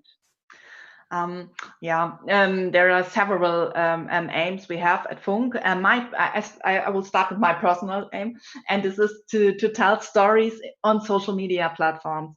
So how do I make a story? How to build a story? How do I have to make the dialogues on something that it works on Instagram, on TikTok, on something new? Because I want to be on this platform because the teenagers are there. And I'm working for the public service. So the public broadcast is the thing I believe in, and I think it's they have really good content. We need more content, but we really have good content, but we don't reach the really youngs. And I think this is the problem we have. And so my personal aim is to go there on this platform and find and make out in the best way together with the audience stories which are working there, but also good stories with really a good plot, and not just a little fantasy here, a little kissing there. Something the story is really important for me, of course, for every one of us, I think. So this is my personal aim. We also, by law, we have to give orientation to teenagers, and also we have to inform them.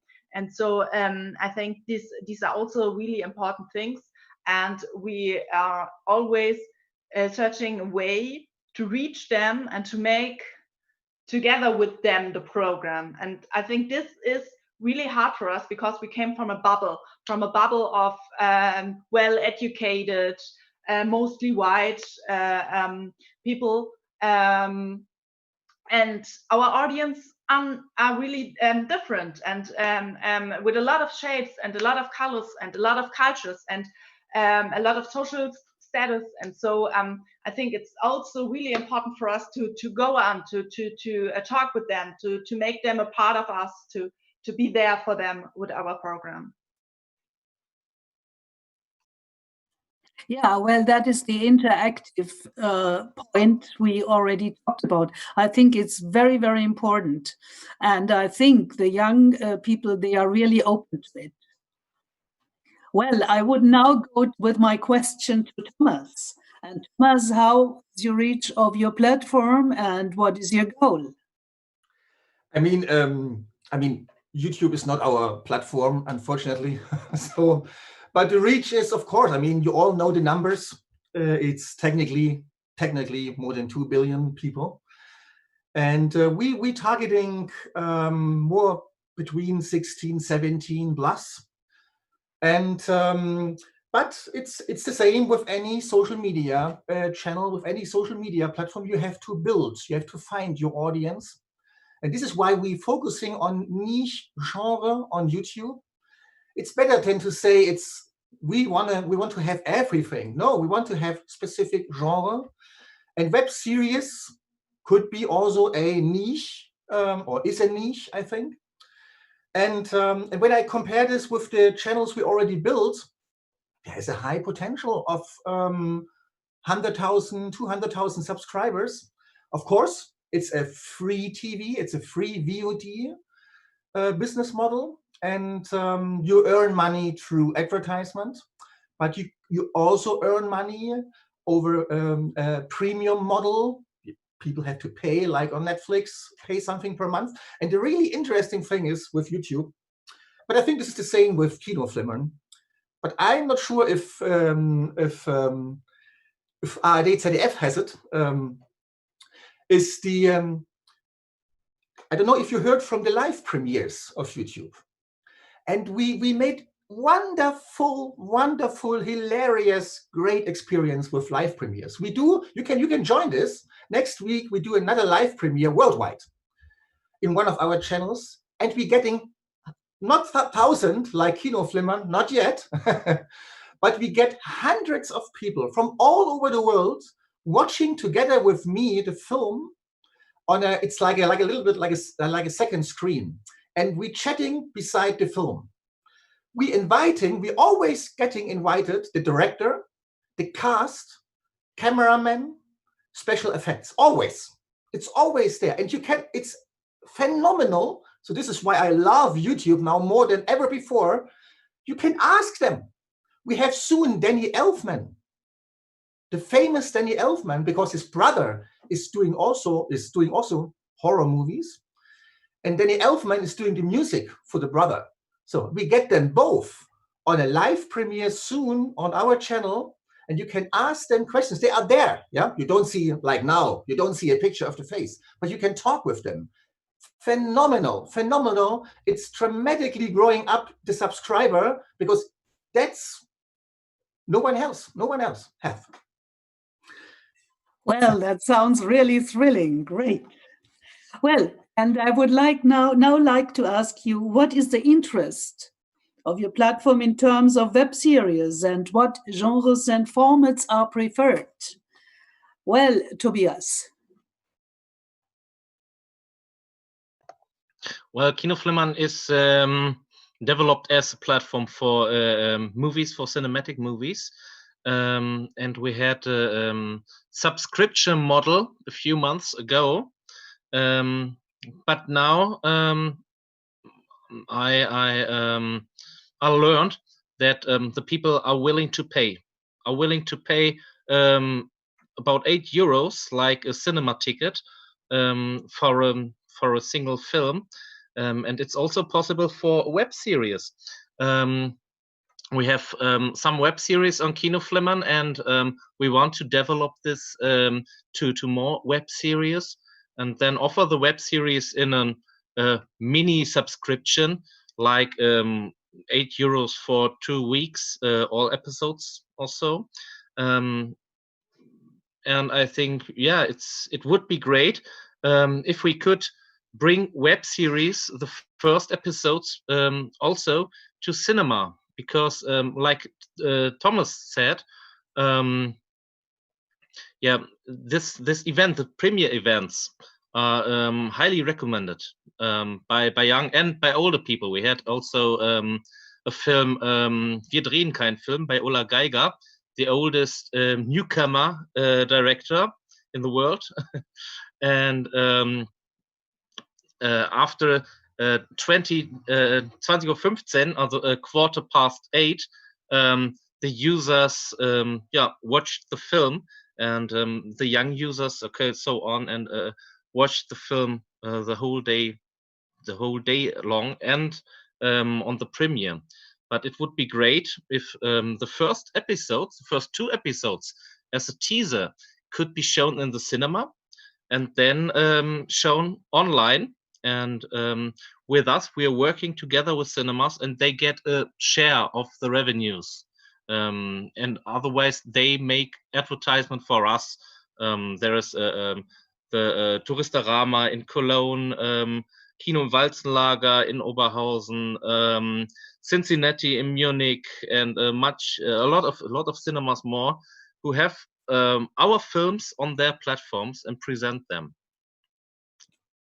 Well, I think we are at the moment in a situation where new business models have to be invented.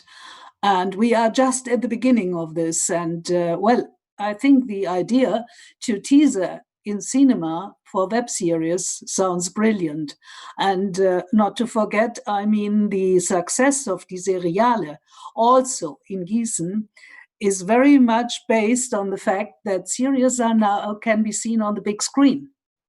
Lina, I would now like to come to you with a question of the web series and what genres and formats are preferred at Funk. There are a lot of possibilities in genres. I always wanted to make a horror show, but I have a very young audience, and it has to fit to 12 years old. So I involved with a few others, Clicknapped. It's something between a thriller and a horror movie, I think. But it's really important for us that everybody can watch it without getting scared. So I have this problem on, but I love this genre so much, and love always when I'm on festivals, I always go to the horror section, because I think there are so much possibilities, and you can find such talented people. And a Hollywood horror is always the same, and I can't understand it why it's like this. Yeah, but I think if you want to reach a really young audience, you can do this often with comedy. They love comedy as much. It's not my favorite genre. Maybe I would choose another story editor for it, but this is always really, really important, and it's on TikTok. For example, you search something funny. It's there you can find funny things, and so you're searching funny things there. But we can change it. I think it's a big task, but it's possible, I think. And as I started, Instagram was just a platform for beauty things, or for food things maybe. But now it changed, and we see how the climate change is shown on Instagram, and how the Black Lives Matters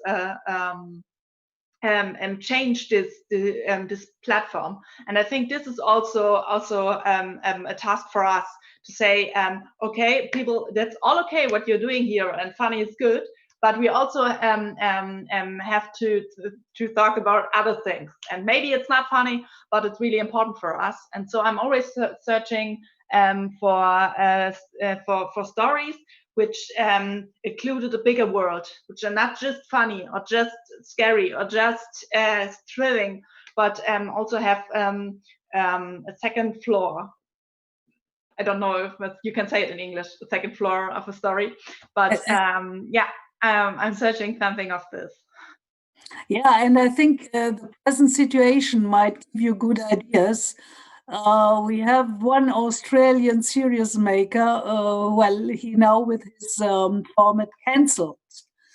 It's a very interesting story. He was going to marry his friend in Spain. He went to Australia.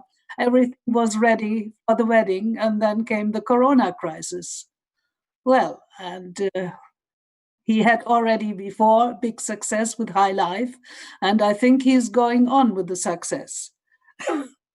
Okay, I would now like to ask, what are the current formats that are really in?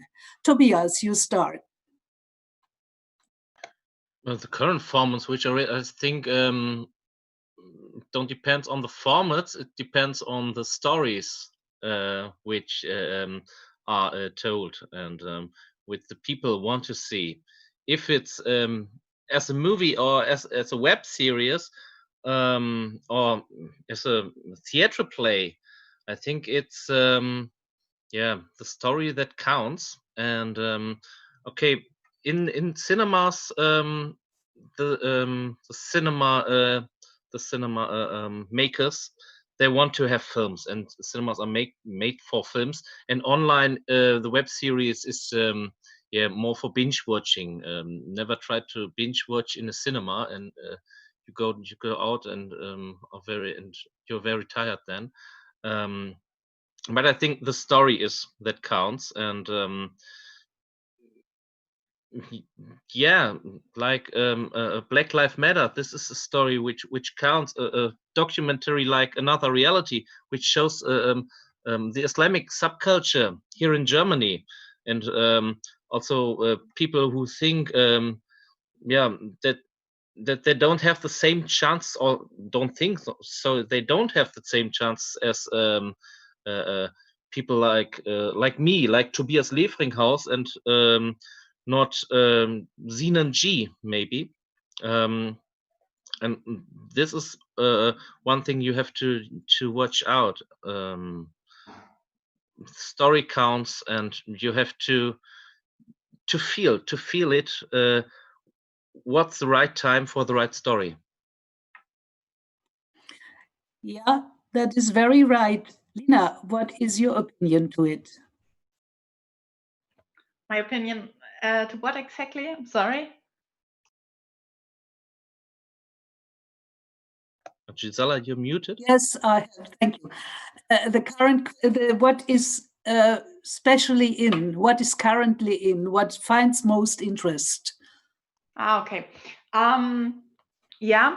In terms of Corona, we started with a lot of formats which go about a crisis, and we see people don't like it that much. On the beginning, it was okay. They searched for information, but now they want to go on, and so we see that this is not working this much anymore. And now we are working in Funk. Funk is working hard on next season of Druck, which is a very popular web series.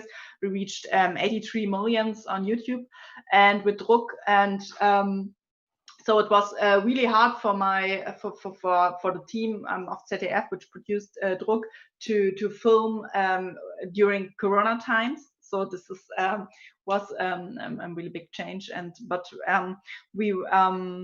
we think that now the time is to go on and to not to ignore it, and but to give the people another stories. So this is our next steps. And I, for myself, I'm working on a lot of podcasts and audio dramas, which you can listen to when you have to stay at home for a long time. Well, Lina, it would be very nice if you could give us a short description of what the series is about, Druck. Dirk is from Norway. They produced a web series, which is I think the most famous web series of the world. It's they call it Scam. I hope I spell it right. And Scam is about different friends. They go to school together. They kissing, they loving, they taking drugs, something like this. And this group of friends are, they solve problems together. And I think this is they were very near to real teenagers, so it was this important. And there are adaptations of the story all over the world. Also, Funk make an adaptation called Druck, and now we have 4 really different seasons about this group of friends getting adults in the end.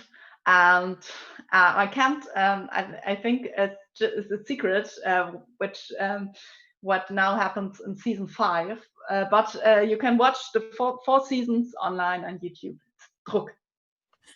Thank you. I mean, you are exactly on your target group, aren't you? Thomas, now I would like to hear it from you. What is at the moment really successful? In terms of web series, I cannot really tell. So we are not at that point to distribute web series at the moment. But I would say horror web series would be running dramatically good, of course. So if somebody outside has a horror or even a thriller web series, she could join our channel, and I can offer there more than 200,000 subscribers to follow you, and for sure they will. Important is that it should be in English or with English subtitles. So this is very, very important for YouTube. We don't want to focus just on German-speaking territories. This is a little bit too small, in our opinion. You have to think globally on that. And and we're developing one animation web series at the moment. It's a little bit in the direction of Rick and Morty.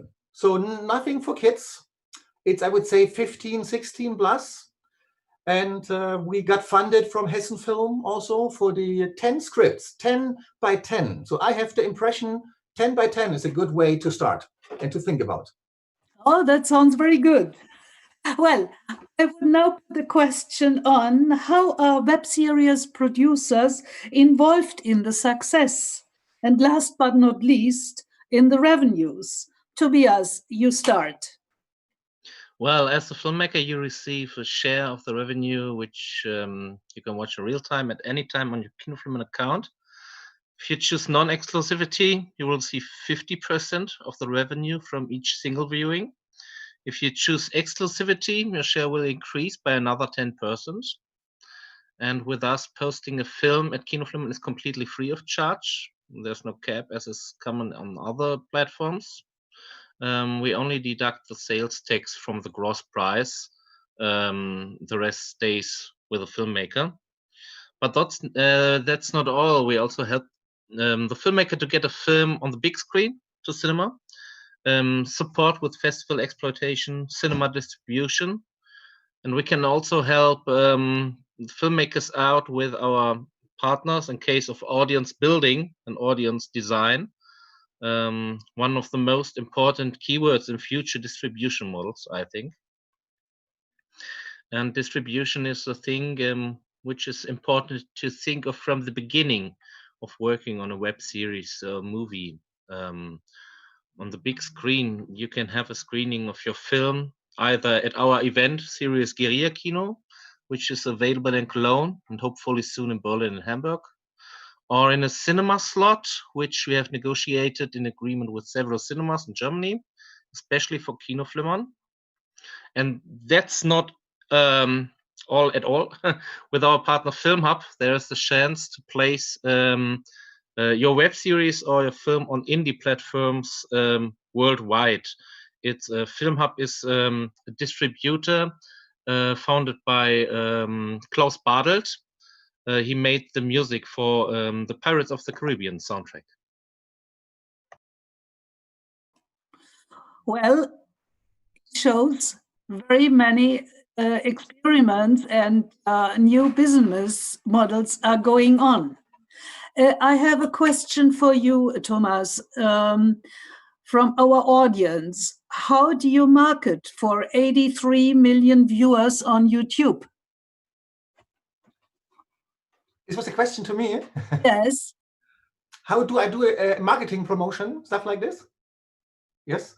I mean, it's you should always know that YouTube is also a search platform. So for example, for our horror channel, I have really nothing to do. People are searching for that. And what we do is we do Instagram and Facebook campaigns. But to tell the truth, this is maybe 3% of the traffic we can get out of this. With our partners for the horror channel, we do a press releases. And so we do in all major, for example, for the horror case, in all major horror magazines, we have press releases, more or less every week. But this is a good thing with YouTube. You don't have to spend too much money because people are searching for it, which would be maybe a little bit different on web series. So on web series, I could imagine nobody is looking and searching for it.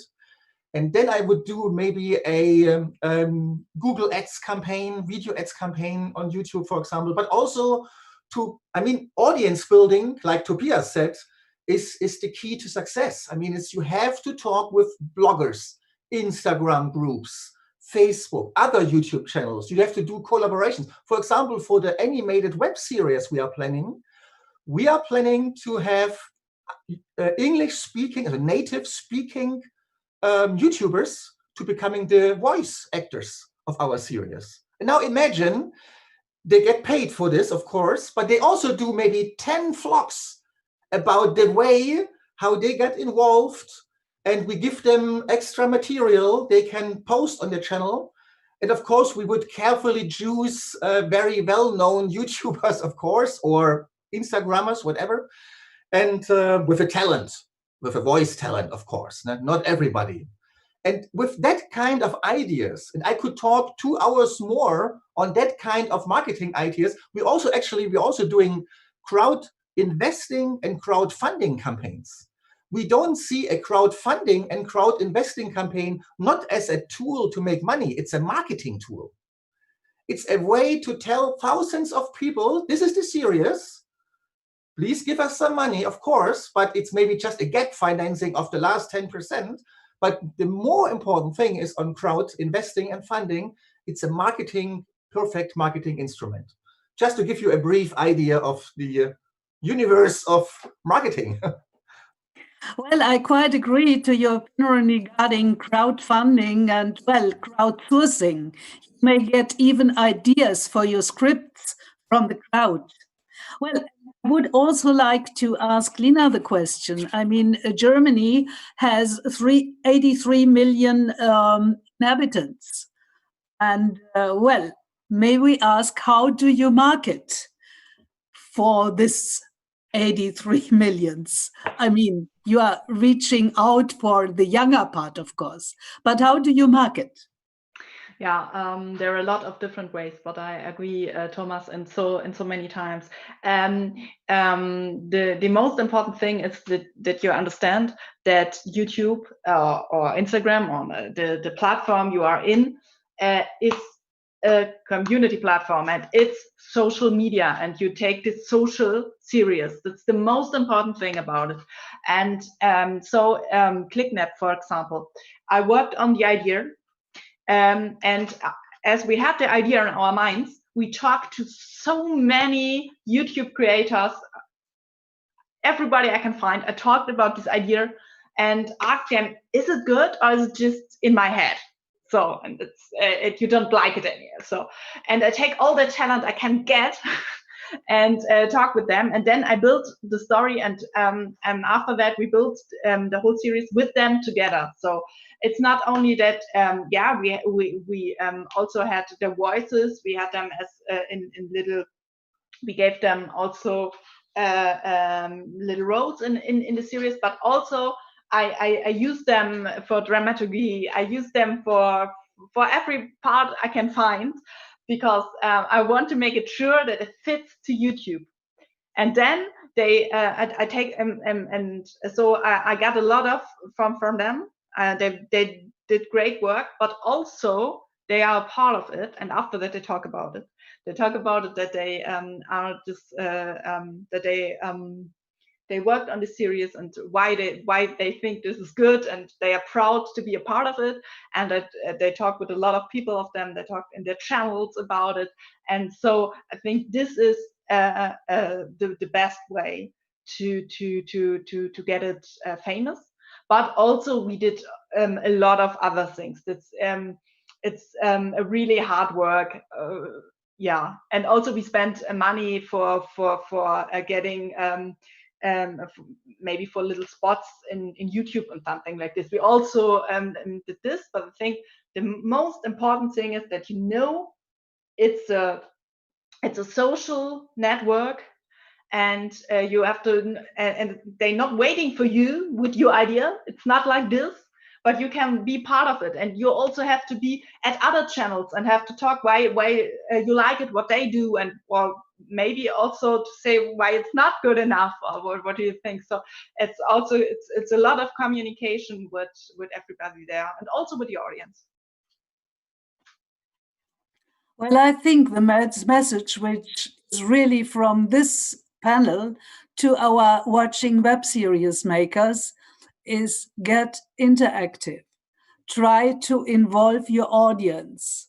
Do crowdsourcing. It will be really helpful, and it will make sure you find the viewers and followers for the future. Well, I would now like to come to the last question, which has in former panels already been in discussion. I may ask, what are intentions as to co-productions? How do you view that for Germans with partners in Germany and abroad? Tobias, I start with you. Well, we have a lot of partners, and we try together to get films out into the world. And at this moment, we co-produce. I think it was last year. I told this before. Schlussklappe. It's an cinematic movie about 4 filmmakers at the Max Ophüls Prize. But because we get no funding,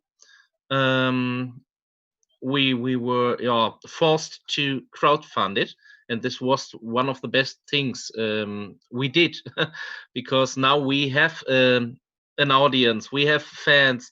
We are currently shooting after the corona pause, and I think it will be a great film, and the first Kinoflimmern co-production. And well, I'm happy to distribute this, and maybe next year I can show it to you.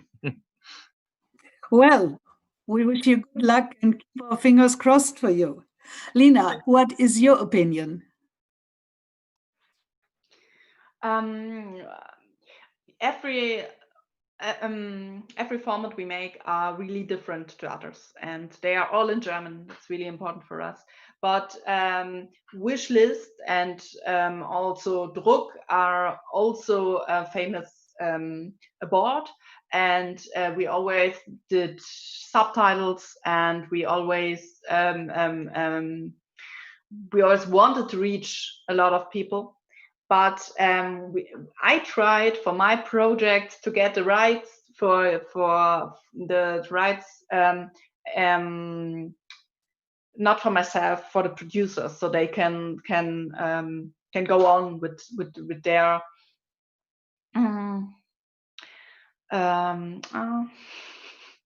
I'm sorry. No, I can't hear you. Say it in German, I will translate. Okay, wir lassen die Rechte meistens bei den Produzenten, die Auslandsrechte, damit die noch, und es klappt auch meist, dass sie das ins Ausland verkaufen können, aber es ist für jedes Format total unterschiedlich. Yeah, the point is that for German producers, the Funk does let them have the rights for international release, so that they are able to release their production outside of Germany. Yeah. Every project is different, so we are looking in every project what do we need, what do they need, and so on. It's you can't say it for every project. It's like this. So. Yes, and as we already heard in our yesterday's co-production panel, this is a situation where very many questions have to be solved. So the traditional sales to the world was territories. Now with web series, we are mostly talking internationally. So this is a completely different situation. And also in regards to copyright, to rights in general. So here, web series have really to find new ways. Thank you, Lina. Thomas, I would turn the question to you now. Mm-hmm. So, I mean, what are our intentions for co-productions? To tell the truth, we are not really able to be a classical co-producer, as I know from my, I'm coming from TV producing, kids program for Kika. And there we used to have 2 or 3 co-producers, co-producer in Canada, co-producer in Scandinavia, and we as the German studios. I think this is different on web series. On web series are normally produced by a small group of people. They're doing this parallel to their daily life jobs, and but we offer them a distribution business model. So this is maybe something they are not good in. So I'm not good in web series. So why should I be an editor on a web series? I'm not good in this. I'm good in getting million people watching this. So where we're also good in is legal stuff. My experience with web series producers is they have sometimes not very good contracts. They forgot to make the contract with the musician. They forgot to make the contract with the actor. We are good in this. So one of my partner, he was yesterday on your panel, Dito Hettinger. We give support on to clean the chain of right. Maybe some of you heard this, the chain of right, very important, that this is clear. With a not good chain of right, you will not sell anything. So we got over the last year, a lot of web series offered. None of them we could use because the chain of right was not okay. And so this is something we sit together. This is an offer, no? And we already did. We sit together and clear the rights, because without the clearness on that, you will not sell and not distribute to any platform. And yeah, that's what we do. We organize, we do audience building, but we do not invest in physical production. Okay, thank you for your explanation. I would like to add here that for web series, I think it's mostly the best you tell your stories and try not to involve, let us say, rights from literature or let us take, don't take very well-known music, because you will have to clear the rights. If you have somebody around who does compose himself, ask him to use it. I mean, we are mostly talking of young web series makers, and they come from the film universities, and of course they have their colleagues that help. But in case you have other rights involved, make really sure that you are permitted to use them. I would now like to ask the last round, and please, do you have any comments to the panel round we had today? Tobias, we start with you. Well, it was great, a lot of fun and a lot of insights. I have to say thank you for the possibility to be here, and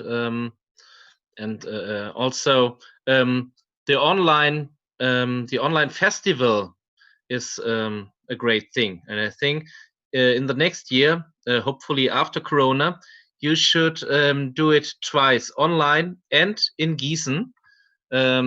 Yeah, maybe this would be the new model. Yeah, thank you. Well, thank you very much for this inspiring advice. Lina, what would you like to add?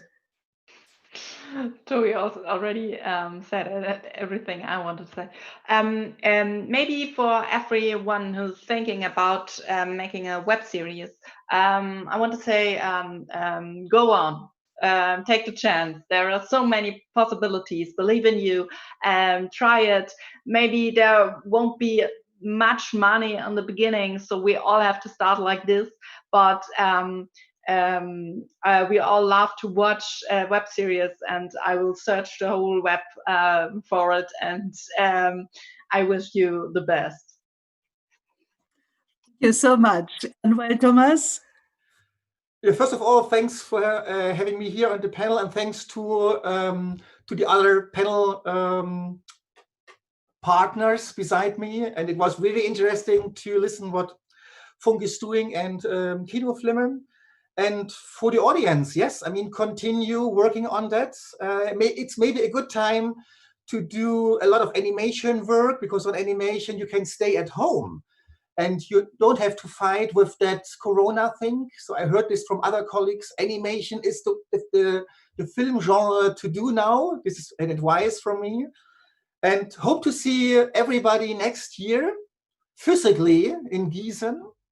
But I agree to Tobias to continue with a streaming part. I mean, I think I remember you anyway did it. No? It's anyway always streamed. Also last year it was streamed. But I think now you can reach a worldwide audience. And I see this on other festivals, and it's super. It's not just Gießen, it's worldwide. I agree to this. I mean, we had New Zealand on, we had Australia, we had Japan on, Seoul, Latin America. It is so thrilling. And I tell you, in my career, I worked for a TV station and I did satellite switches.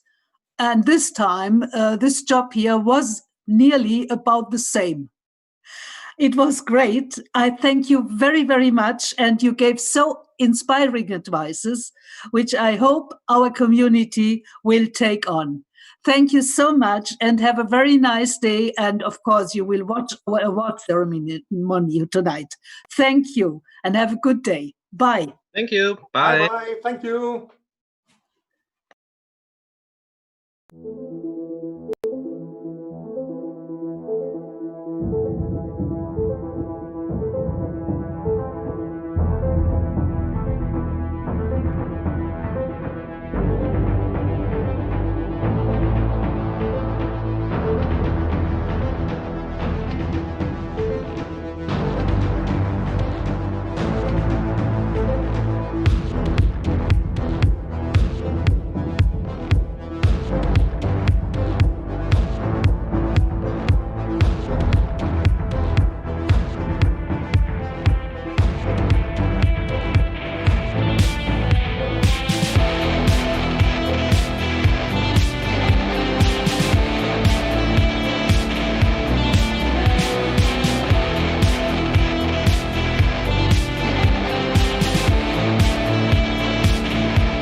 Flixo is a streaming platform for short-form series, or micro-series as we like to call them.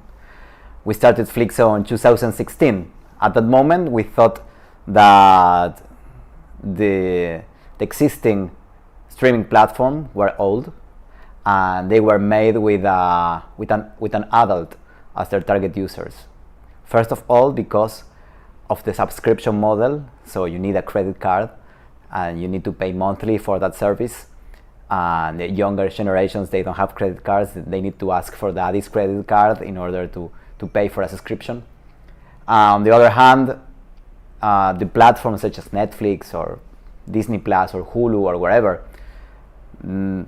they think on long format content, they think on big screens like a TV, and they don't take in consideration some customs of the younger generations, of the digital generations. You know, digital generations are used to watch content on their mobile phones, they are used to interactive content, they are used to gamification schemes. They will be using cryptocurrencies on their everyday life in 5 years or 10 years. So we needed to build something first from scratch. So we came out with the idea of building this new VOD model, this new video on demand model, which we called gamified video on demand. In our model, the user gets rewarded for performing certain actions within the platform. like watching content. If the more content you watch, the more credits you get for watching more content. It's like a mileage program in the airlines. It's like a fidelity program.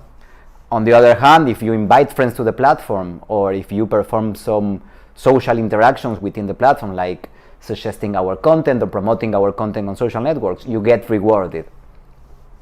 And then you get rewarded for watching advertising. So there is no advertising tied to the content.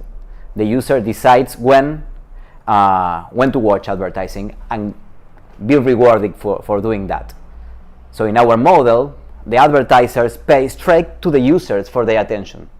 So if you watch an advertising, you get paid.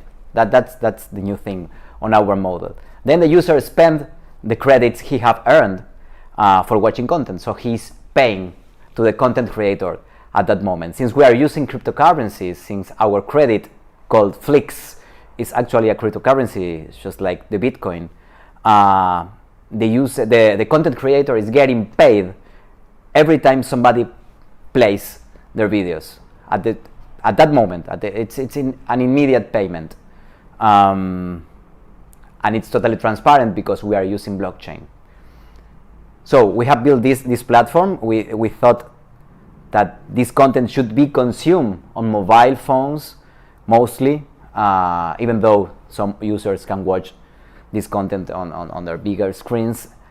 We thought that those users are going to watch it mostly on mobile phones, mostly on their free slots between activities. When they have time for watching Instagram, they have time for watching an episode of a micro series. They can watch it on the metro, on the bus, in the university between classes, or in the night. In every free 5 minutes they can watch an episode of a quality content. So we created this model. We started to gather series from all around the world. We started visiting all the web series festivals, as they called two years ago, or micro series festivals, or series festivals, or wherever, digital series festival, you name it. So we started promoting this model with the content creators. Also, we have started producing some shows that we thought they have potential for attracting users to the platform. So we have produced Alejo and Valentina, which is this guy here, which is a cult cartoon for adults in Argentina. It was broadcasted on MTV from 2004 to 2007, and then it was a hit on YouTube. So we started producing Alejo and Valentina. We have another animation called Criaturas Bizarras, or Bizarre Creatures. We have another cartoon that is called Chupa Pig. It's a working title, but it's like a parody of Peppa Pig, also for adults, not for kids. We have produced Neptunia, which is zombies in a small coastal town in Uruguay. We have produced Cinema in Real Life with one with a famous influencer who is the responsible of the biggest YouTube channel in Spanish-speaking countries about cinema. We have created with him Cinema in Real Life. We have also produced a series called Alt-esque, which is an interactive series. And we have many other shows for the upcoming month. So let's go and take a look to the platform.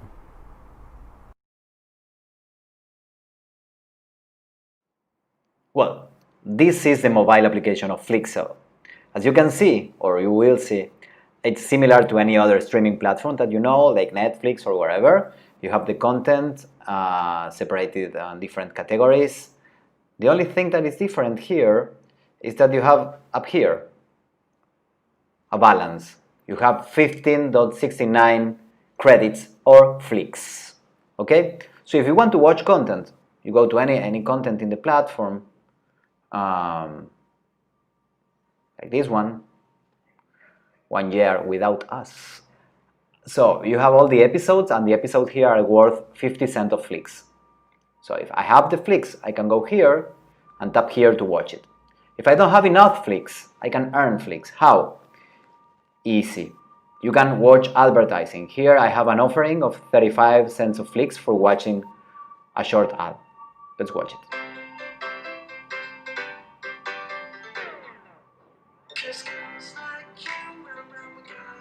I need to see the full advertisement in order to get paid by the advertiser. Okay, that was easy. And I got a reward of 35 cents of Flix. Now I have more credits for watching more content. The other way of earning Flix is here in the challenges or quest section. Here you have different challenges like watch 5 episodes of a series, watch 20 different video clips, it's Halloween, watch a horror series in order to get rewarded. Here the only one that is active right now is invite a friend. So for every friend that you invite to the platform with your nickname, you and your friend, you both get rewarded. Also, you can deposit Flix because, as I told you, it's a cryptocurrency. So here you have your wallet. You can go to receive Flix, and you have your address and your QR code to receive Flix for any cryptocurrency wallet. In the future, we are working on this. You will be able to send Flix to other users or outside the platform. You can scan QR codes, maybe to use a preload Flix card, and you can use the QR code to redeem your code. And we are working on some partnerships like the one that you see here, so you can exchange your Flix for 2 drinks, for some tickets, for a subscription in a music service or wherever. So this is basically the platform. Another feature that the platform has is the one here, the echo mode. We have built a technology in which all the videos in our platform, all the videos in Flixo, consume up to 95% less electricity for delivering the video than any other platform. For doing this, we are creating a network of devices that share content, each one with the other devices. So after watching a content, if your echo mode is on, you are letting other users come to your cell phone and grab small pieces of that content from you.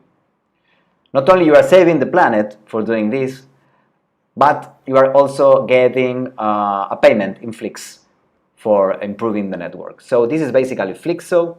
This is the mobile version that you can download from the Apple Store or for the Android Play Store.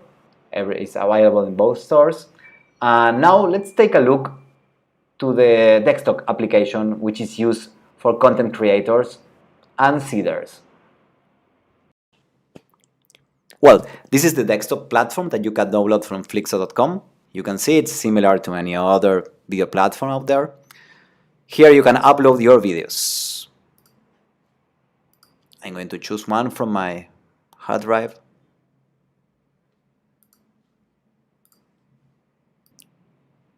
As you can see, the video is going to be encoded on my device.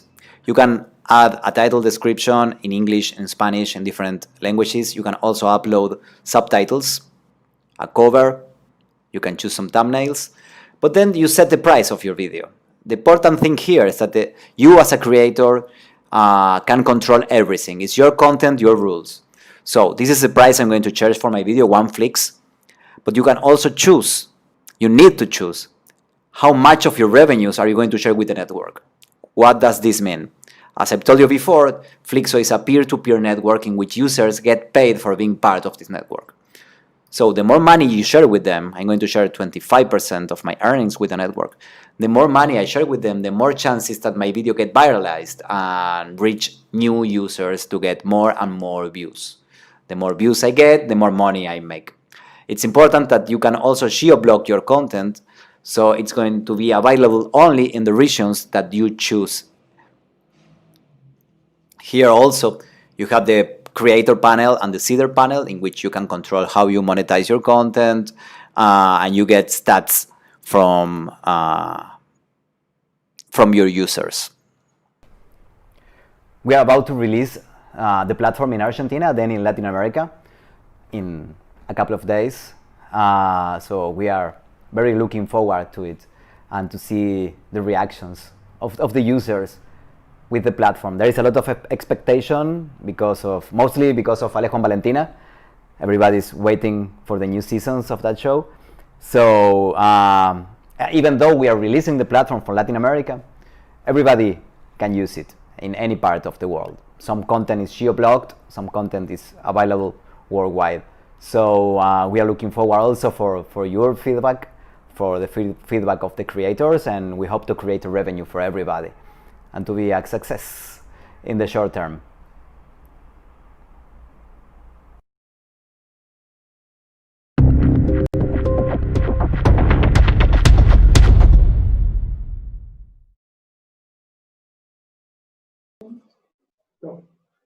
Hello, everyone.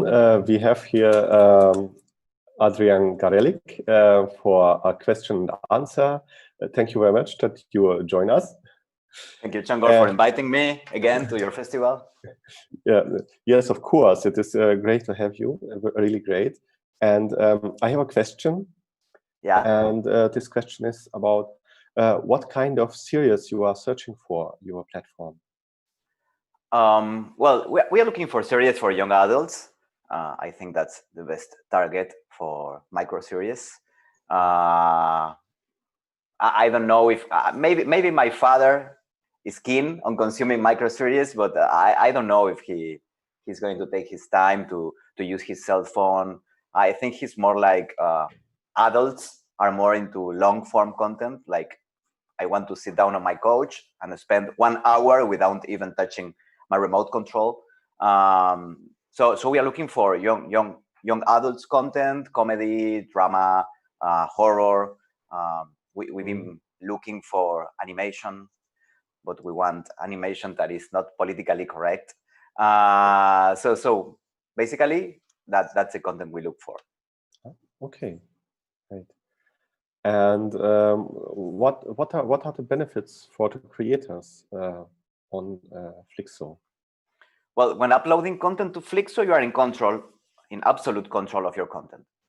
You can make the content available in a platform or remove it anytime. It's your content. You can geo-block your content. You can say, okay, I only want my content to be shown in Latin America because I have a deal in Europe. You can set the price for your content.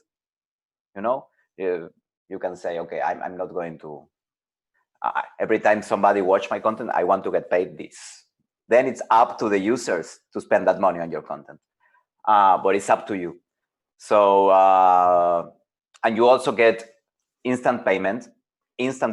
So every time somebody clicks on your content, you get paid at that moment, even if it is 1 cent of dollar, half a cent of dollar, you get paid.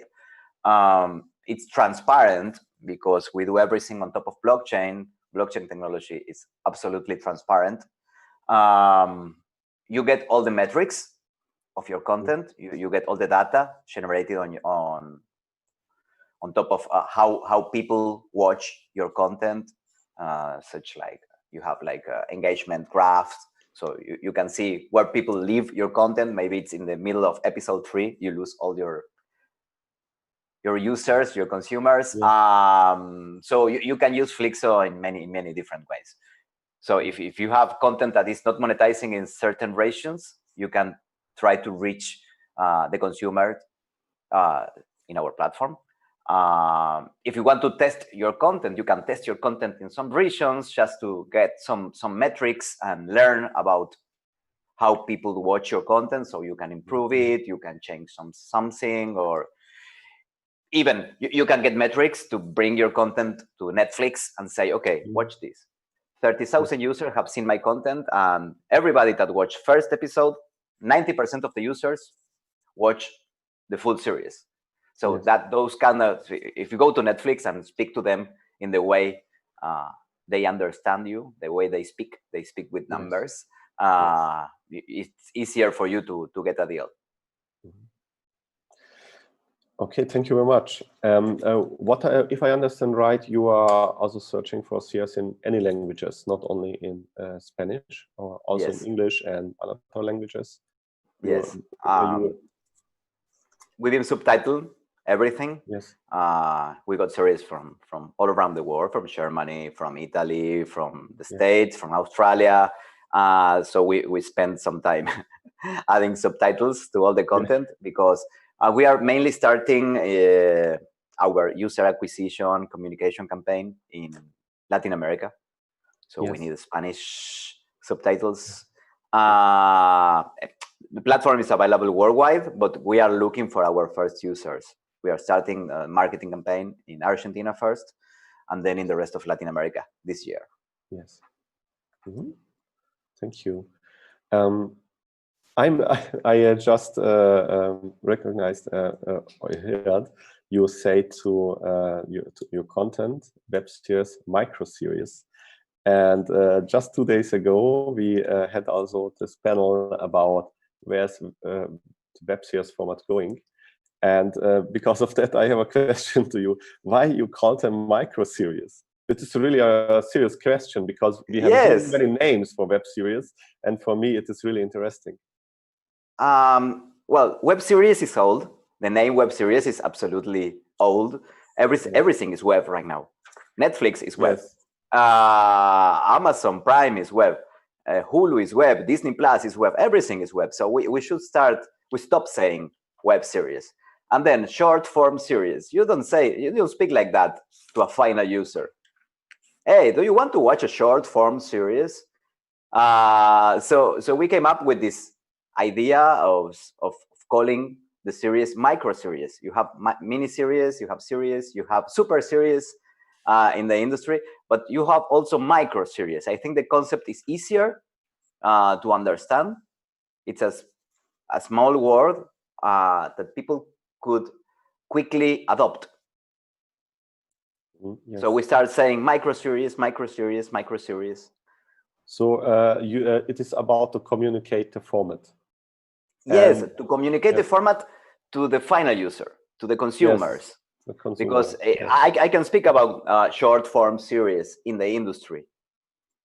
They understand the concept short form series, but when you're speaking to a final user, I don't know if he cares about short form, long form, mid form. Just put a name on it. Micro series, I think it's a good fit. And this is a little bit tricky question, but I really would like to ask you in how you would describe a micro series. Yeah, micro series is a series. It depends on you. I've seen that many festivals are speaking about series starting on 20 minutes per episode, which is pretty close to 24 minutes per episode, which is a standard for TV. So I think it's not only about the length of the episodes, it's also about the freedom of changing the length of the episodes in the same season. You can have episodes from 5 minutes to 15 minutes in the same season. But yes, I think that less than 20 or less than 15 minutes is a good number for a micro series. Okay. This was for me really interesting. Your opinion about it. And okay, and what we see that in Argentina, web series are really well made, growing, and there are many creators with great works. What do you think? How this came up? Because you have there a market and also a lot of people who made web series. Yes. So since when it is happened that? Well, in Argentina, we have the Web Series Festival. I think it's the 6th edition, so it's been 6 years of Web Series Festival. In Argentina, you also have University 3 de Febrero with UN3 TV, and they are they have specialized on web series, short form series, or micro series.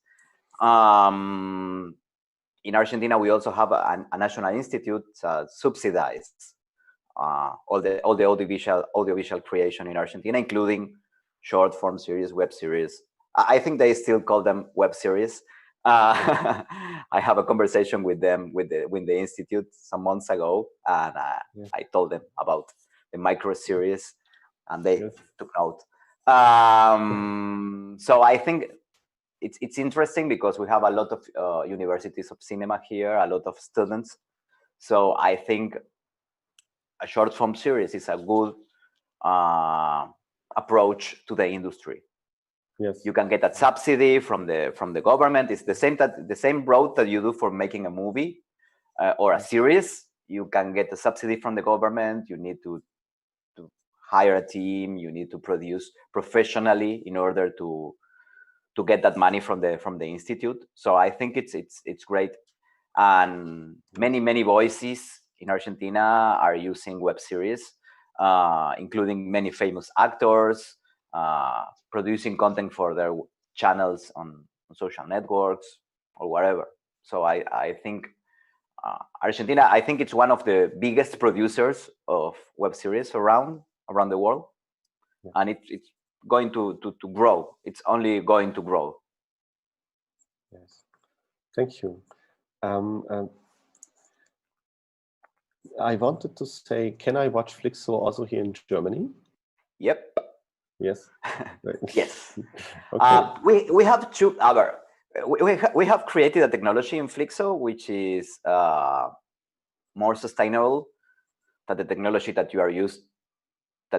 you use on Netflix or Amazon Prime or wherever. Yes. Instead of using centralized servers, we use the devices of the users as part of the distribution network. So after watching a content, you keep pieces of that content on your device, and you let other users come and grab pieces of that content from you. Mm-hmm. So instead of going, maybe when I'm in Argentina watching Netflix, I need to travel. The information needs to travel from Buenos Aires to Brazil, where the Netflix data centers are, and bring the content from Brazil. And even though I have watched this content, my neighbor need to go back to Brazil and back to Buenos Aires instead of coming to me.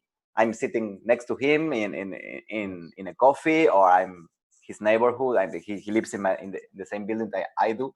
Well, the technology is much greener than any other technology, but we are using BitTorrent. And in Germany, in some cities, the internet providers are blocking BitTorrent. Mm-hmm. So even though it works, you need to turn off the echo mode we have in the platform in order to watch it. Okay, I understand. Okay, good hint. Thank you very much. And I know you are also producing. We have Alterscape, your production, in our official selection, and a great series, by the way. Thank you. A well-produced series, and because of that, I'm asking also you: do you make also co-productions? Yep. Yeah. Right now we're about to shoot something in Spain, with a production company in Spain, which is going to be our first co-production. So it's going to be our first experience. We have created a series called Neptunia, which is a co-production from Argentina and Uruguay. And we have produced a series called Cinema in Real Life. And the first episode has been produced by us, but we are looking for co-producers from Colombia and Mexico for the second and third season. So yeah, basically we are co-producing. Okay, great to hear. And this sounds really interesting. And I just see there's a question from the chat rooms. Can you explain the workings of the sharing model? The more percent you share with the network, the more visibility you get. Is the question. Yeah. And is the network Flixo or the community? Sorry, the last one? And I don't understand. And is the network Flixo or the community? Okay, let's start with the share with the network. They mean what the network means. Okay. The first Okay, question. I will explain that part. Yes. Okay. Since we are using a peer-to-peer network, we are not using centralized server. We are not paying for centralized servers. And you get, as a content producer, you get 100% of the revenue. Yes, but you need to pay for the infrastructure. Yes, so it's up to you. You decide how much you are going to pay for that infrastructure. It's your offer to the network. So if I want to share 20% of my earnings with the network, so the consumers that have your content on their mobile phones or their computers, they can see how much revenue is generating your content for me, because being part of the network, I get paid for that. The users get paid for sharing pieces of the content. So the more money you give to the users, the more possibilities that the user keep the content on their devices, because the storage space is limited. So they might decide to delete your content to allow other contents to monetize for them. So you need to decide how much of your earnings you are going to share with the network in order to keep the network incentivized to distribute your content. The more people distributing your content, the more rich your content will have in the platform, the more presence it's going to have in the main screen or wherever. It's going to be easier for new users to discover your content. That's the trick on Flixo. Yes. Okay. If you have a series, you can, I don't know, you can put different prices to different episodes. Maybe the first one is free, the second one it's a little more expensive, and you share 50% with the community. But in the last episode of the season, you share 100% of your earnings with the community, or 90% of your earnings. So you are incentivizing people to watch the 10 episodes because they are going to make money out of the last episode. Yes, yes. Hmm? I hope the question is answered, and thank you very much. And I have a last question. This is for me. What do you think how the pandemic will affect Flixo, but also streaming platforms? And how? Well, I think it seems to be an amazing opportunity for OTT services right now, because everybody's on their houses watching content on their devices. But it's also a huge problem, because subscription services are used to a user that is consuming, let's say, 20 hours of content per month. Now, the same user that is paying the same amount for its subscription is consuming 80 hours of content per month. Yes. Bringing two problems. First of all, the cost of sending the information from the data center to the user got higher. Right now, the streaming companies are paying more for that because the same user is consuming more. The second problem is the rate in which consumers are watching content has increased. So it's going to be no more content to offer to the users in the short term, and they have stopped productions. They have stopped productions since the coronavirus crisis or pandemic.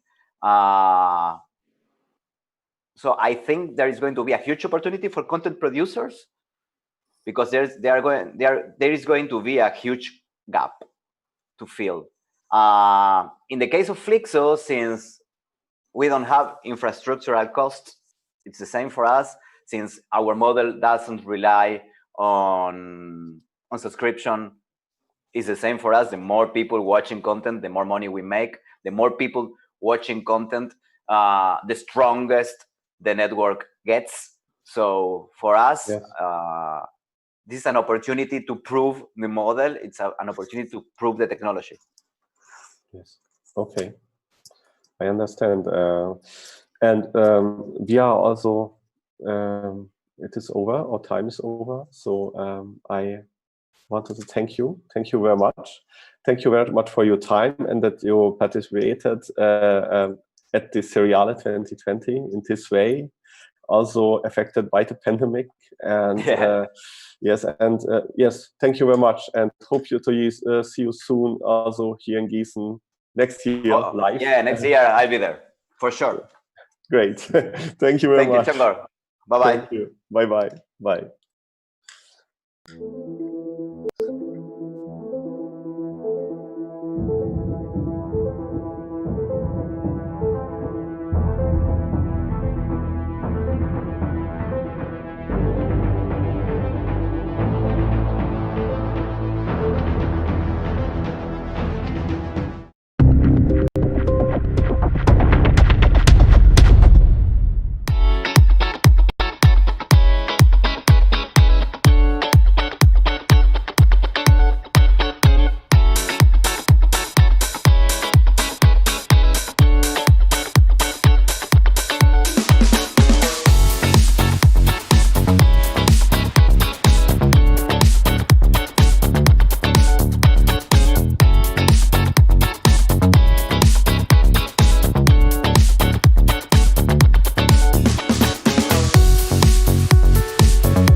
Вот, давай, целуйся. Привет, полуночница.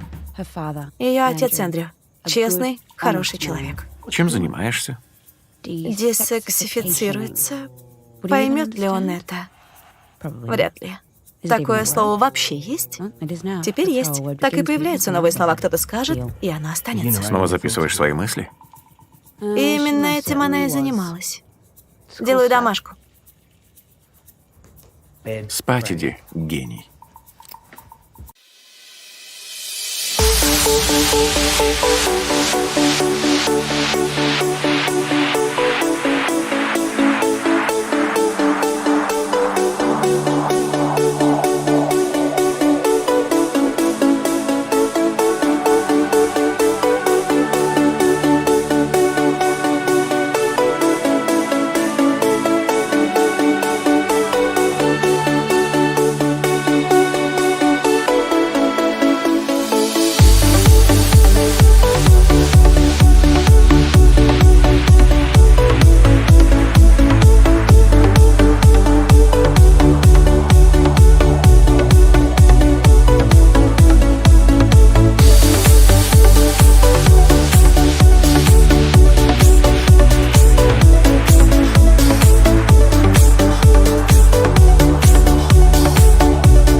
Hello, everyone.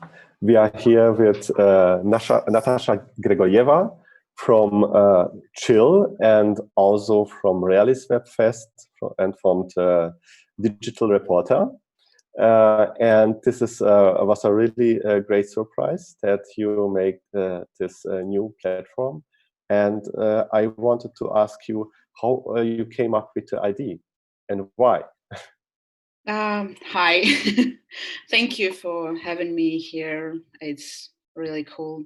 So yeah, it's pretty simple because for more than 3 years, we trying to develop a web series industry in Russia. So it's just another way to develop it, because we start with a website, the Digital Reporter. When it was after that, it was a festival, and we had 2 editions. And now it's a new platform for web series, for short form series. So it's just another way to to develop this still quite new industry for Russia, and to bring some good web series to Russian audience. That's simple. Okay. I was so nervous about my first question that I almost not welcome you. So I'm really very happy that you joined us in the Seriale. And before I ask you a second question, maybe you can introduce yourself a bit. It would be great that you can say something what you are doing, because I think this is also interesting for our audience. Okay, so I work as an editor I started as an editor for Digital Reporter, and now I work as a program director for Realist Webfest, and also in international distribution department of our company. So I actually work with web series creators from all over the world, and I'm trying to convince them that Russian market is something great and you should come to Chill. And yeah, that's it. So festival distribution and website, so a lot of different things about web series. Yes. And it is really interesting because I thought always we started in Germany late with the market, and it was really something slow going on until we made something also bigger series maybe.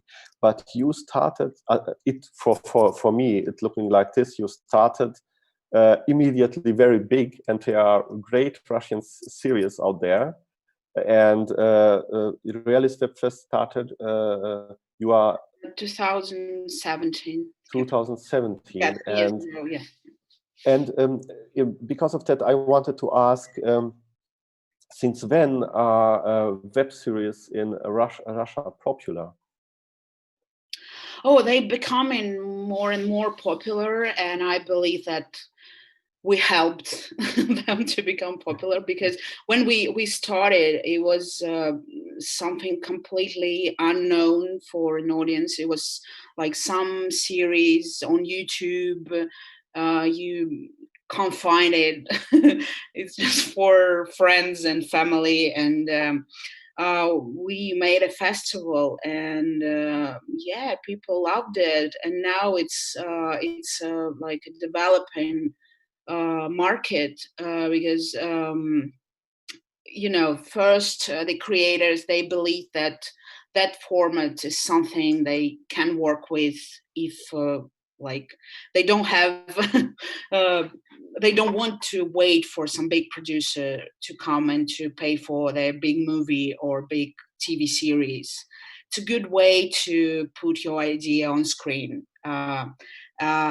So, and after like 2 editions of our festivals, I think that big platforms and big producers also believed in that format. So now, now web series creators, okay, they don't have financial support from government, but they they can get that kind of support from big platforms. And now we can see like a lot of good web series on a big platforms, a very like high quality series. And yeah, so it happens like in 2 years, and it's a success. Yes. And I believe we really made it, because we Yes. were the first company that was interested in that format, and Yes. the company that decided to put it all together and to help creators and to help producers and platforms, and like make that kind of connection. So yeah, now it's developing pretty fast, and that's why also we decided to make our platform, because Yes. we believe it can be very successful. Yes. And you are, when are you starting? We plan to launch the platform in July, so pretty soon. It's like finishing some tech things. Yes. So yeah. Yes. Great. And how it worked, monetization? Yeah, we actually came up with quite unusual idea for the Russian market, because it works with pay per chapter mode. So the viewer pays for one chapter, and after that he can decide if he wants to continue watching that series, or he can skip to another one and watch another episode of a different series. So you don't have to pay for like the whole platform and buy some kind of a subscription, something like that. You just choose the one episode, you pay for it, and you can keep watching the series, or you can move to another one. So it's like completely freedom of choice. And yeah. Yes. Okay. Okay. And is the platform only for the Russian market, also only in Russian, or how you plan it at the moment?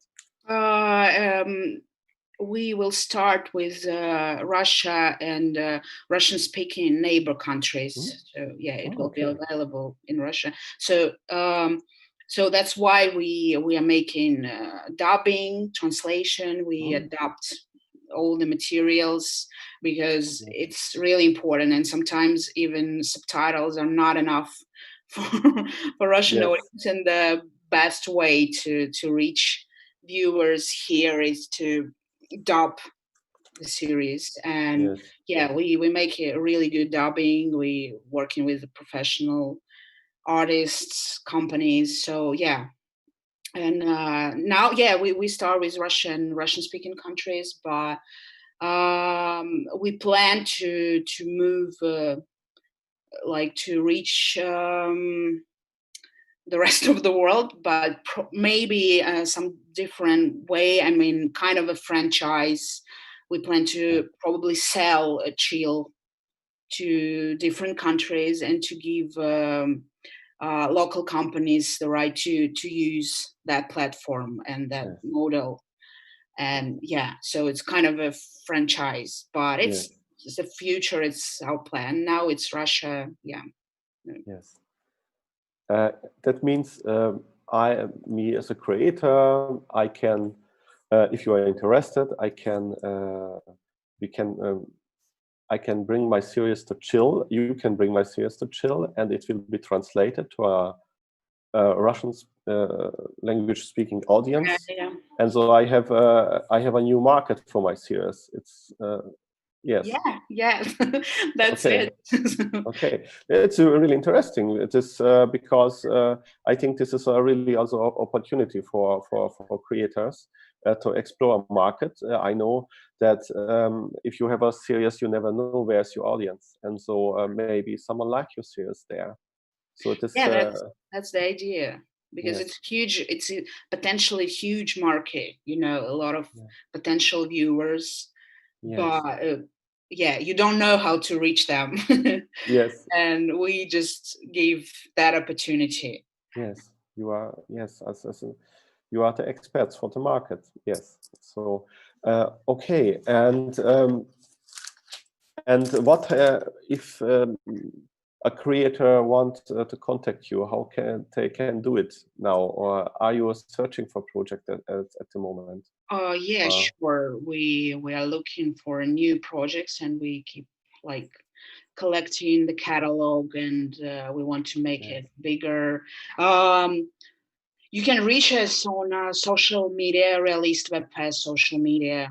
Like you have all the contacts there, and as we all work together in it's the same company. You can always find us everywhere on the Facebook, on Instagram, Twitter, everywhere. So I guess it's the easiest way, because you will get an immediate response, and you will get the contact of a guy you need for your issue. Yeah, so just go on the Facebook and send us a message. It's Realist WebFest, and we're always online, and just really looking for some new contacts, some new interesting projects. And we work with, we're making individual deals, we're making a package deal, so a lot of different options for chill. And sounds great, and thank you very much. Well, time is now over, so I want to say goodbye, and I want to thank you that you joined this year's Seriale in our digital edition. And it was really great to have you. Thank you for all the inside look and the first look about Chill. And thank you very much. Thank you. It was a pleasure. Thank you, guys. Thank you. Bye. Bye. Bye.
Welcome, everybody. Welcome our guests and a special cordial welcome to our panelists, which I'm going to introduce now. We have George Rees from Sika TV in the United States. We have Pedro Levati, screenwriter, director, and producer of Macaco Films Argentina. Then we have Natalia Grigorieva, coordinator at the Web Series Festival, Realist Webfest and Realist Market, web series producer together with the magazine The Digital Reporter.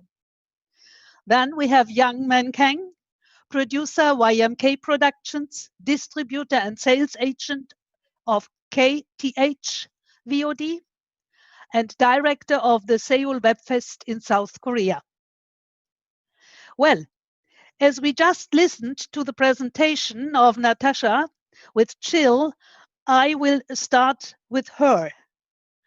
Natasha, you are the coordinator of Web Series Festival, Realist Webfest, and Realist Market in Moscow, and web series producer together with the magazine The Digital Reporter. As we have already had information on Chill, would you like to give us more details, such as how you intend to reach your audience and under which condition it may have access to your productions? How would you expect your reach of audience, and what is finally your aim? Hi, everybody. Thanks for having me. It's a pleasure, and I'm happy to see everyone. So web series as a format is still quite new for Russia, and our company keeps building and developing this industry in our country through different sources. So we started with a website. When we had a festival, and now it's time for new platform, and Chill is a platform for web series and for short form series.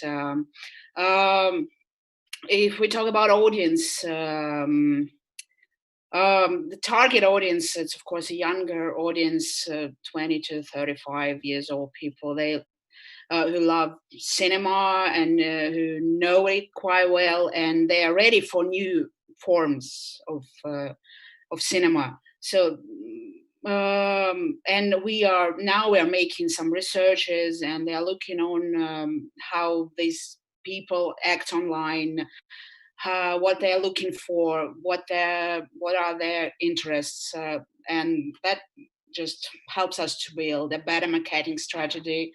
And if we talk about this strategy, we will promote Chill and its content like everywhere in different ways, through some special projects with our media partners, through social media, through cooperation with influencers, through banners and video commercials. So it's like 360-degree PR company, and we have quite an ambitious aim.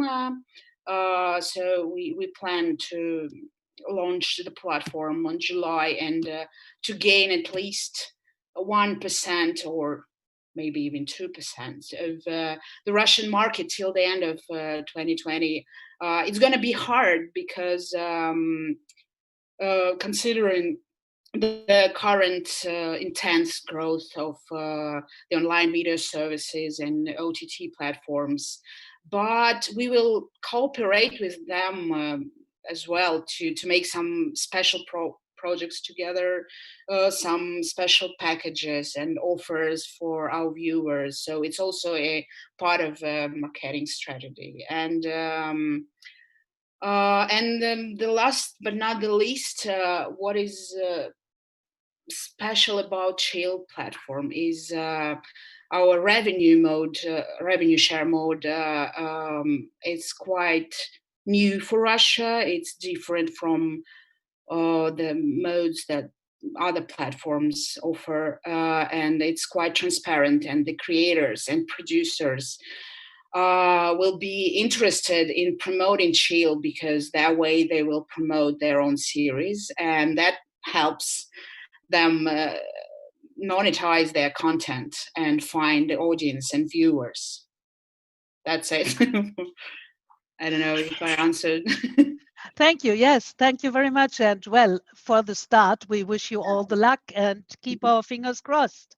Thank you. Well, Adrian, we have already heard also about Flixo. Flixo has 3 founders. You are one of them. Co-founder of RSK Lab, an open source smart contract platform. Together with Federico Abad, creator of Popcorn Time, and Pablo Cabajo, founder of Recoin, a cryptocurrency. Flixo is expressively challenging the big 3, Google, Amazon, and Facebook, and uses blockchain and BitTorrent technologies. Flixo started to work on a private beta in June 2018. When will Flixo go public, and well, how many viewers do you expect to reach? And can you tell us about your aim as to the reach? And by the way, I have to tell you, I liked very much your presentation and the way you showed how it functioned to get your web series on. So the floor is yours, Adrian. I need to turn on the audio so you can listen to me. Well, basically, we are launching Flixo in about 1 week.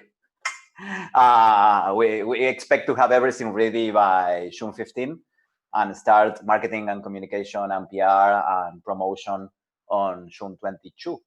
The same day that we are going to release the new season of this cartoon here, Alejo and Valentina, which is a very famous cartoon in Argentina and in Latin America.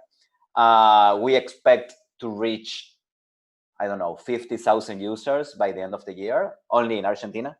Our idea right now is to prove the model. The model is pretty much disruptive.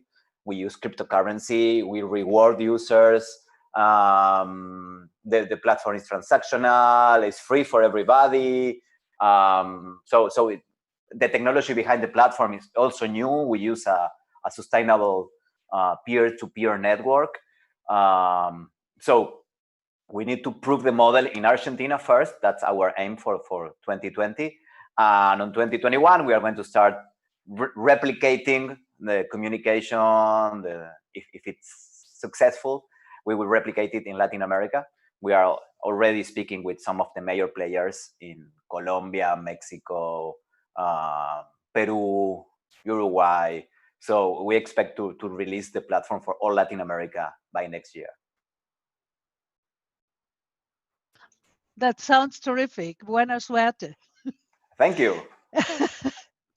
And Pedro, you are a screenwriter, director, and producer of Macaco films, professor at la Universidad del Cine in Buenos Aires, director of festival programming and contents at Buenos Aires Series, a great festival, a festival of short and long-term digital series of an international nature, which brings together both national and international projects of a high artistic level. And you are a member of the Council of New Technologies of Argentores. As the director of festival programming and contents of the Buenos Aires Festival, you have the best overview on the exciting Argentinian market, which is a very important market. Argentina, in very many aspects, has a long and worldwide accepted cultural tradition and pioneer role, be it, for example, in literature and feature films, not even to talk about telenovelas. What has happened here recently?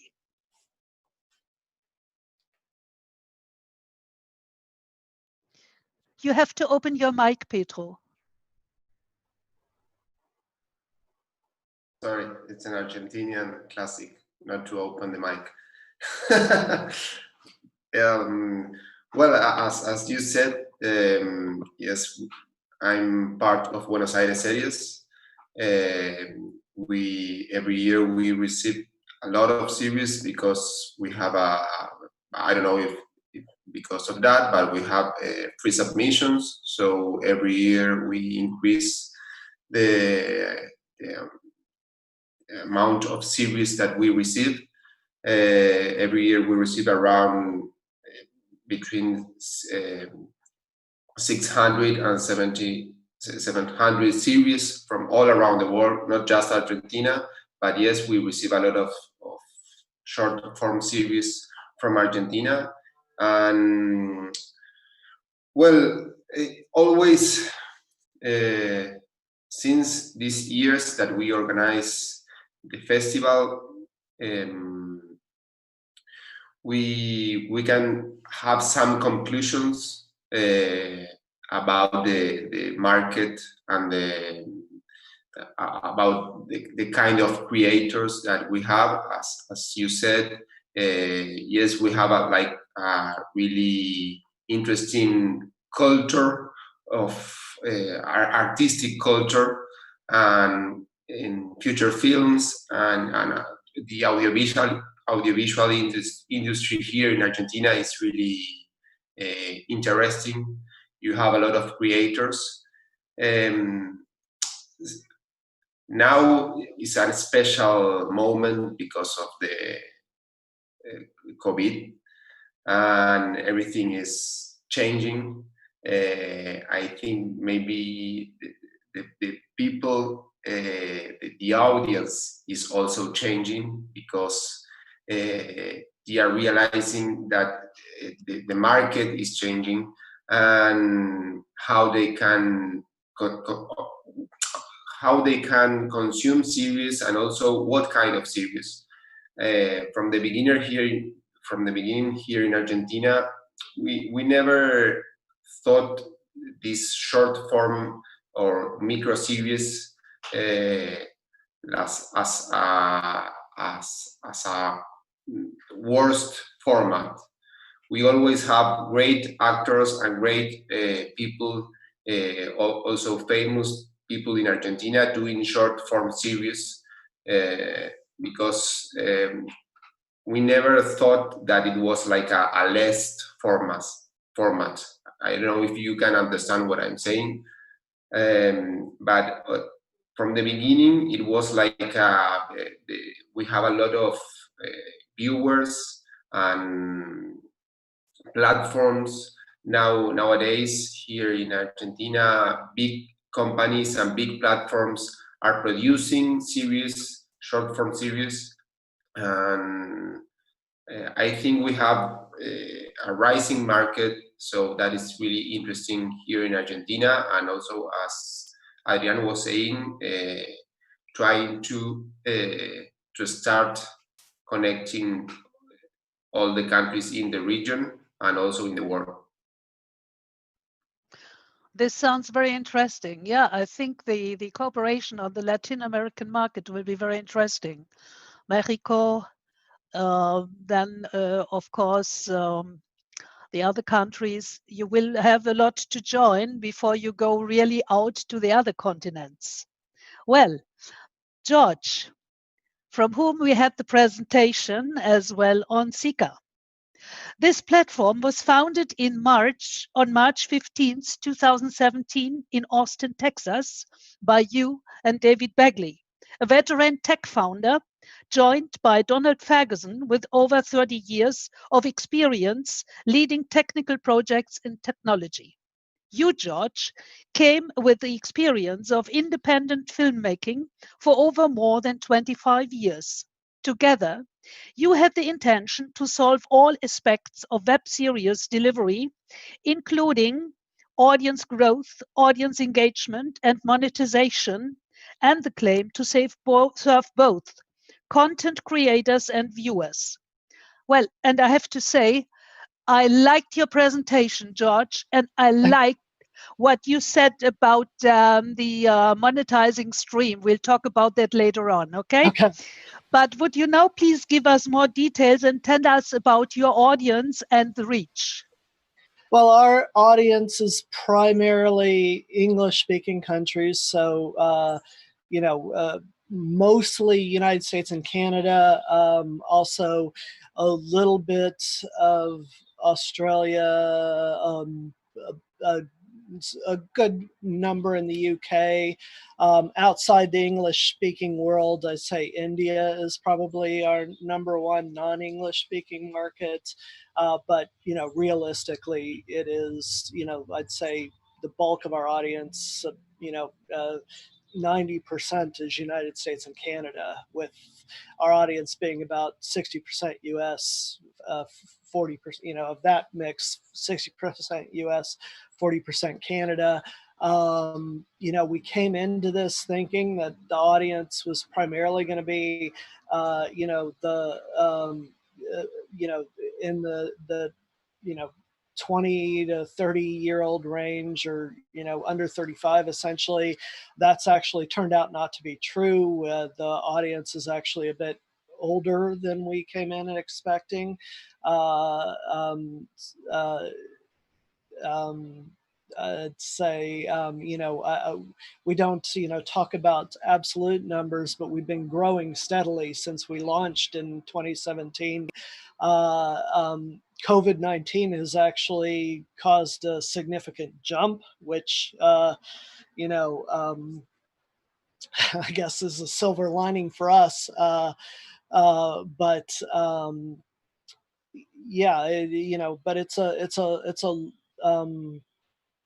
this isn't something that, Quibi jumped in and expected to own the market right away. And of course, I've never seen a company flame out so quickly as they are.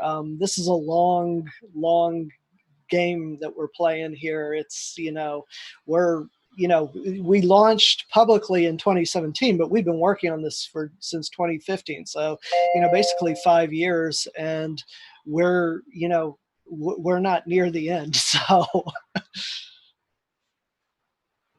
I think, George, we are just at the beginning. We are about to invent new business models. We have to find new ways to produce and to find our audience. So you are right. This is just the beginning. Yang-Wen Kang, you are the founder and executive director of the International Seoul Web Fest, which started in 2015. With international partners and sponsors, Seoul Web Fest plays an important role on the global market. Seoul Web Fest is also partner to the MIP TV in Cannes. You produced web series such as Kimchi Warrior and Doppelgänger, which won international awards. Your production company is YMK Productions. Together with KTH Distribution, you release web series of the South Korean and Chinese market.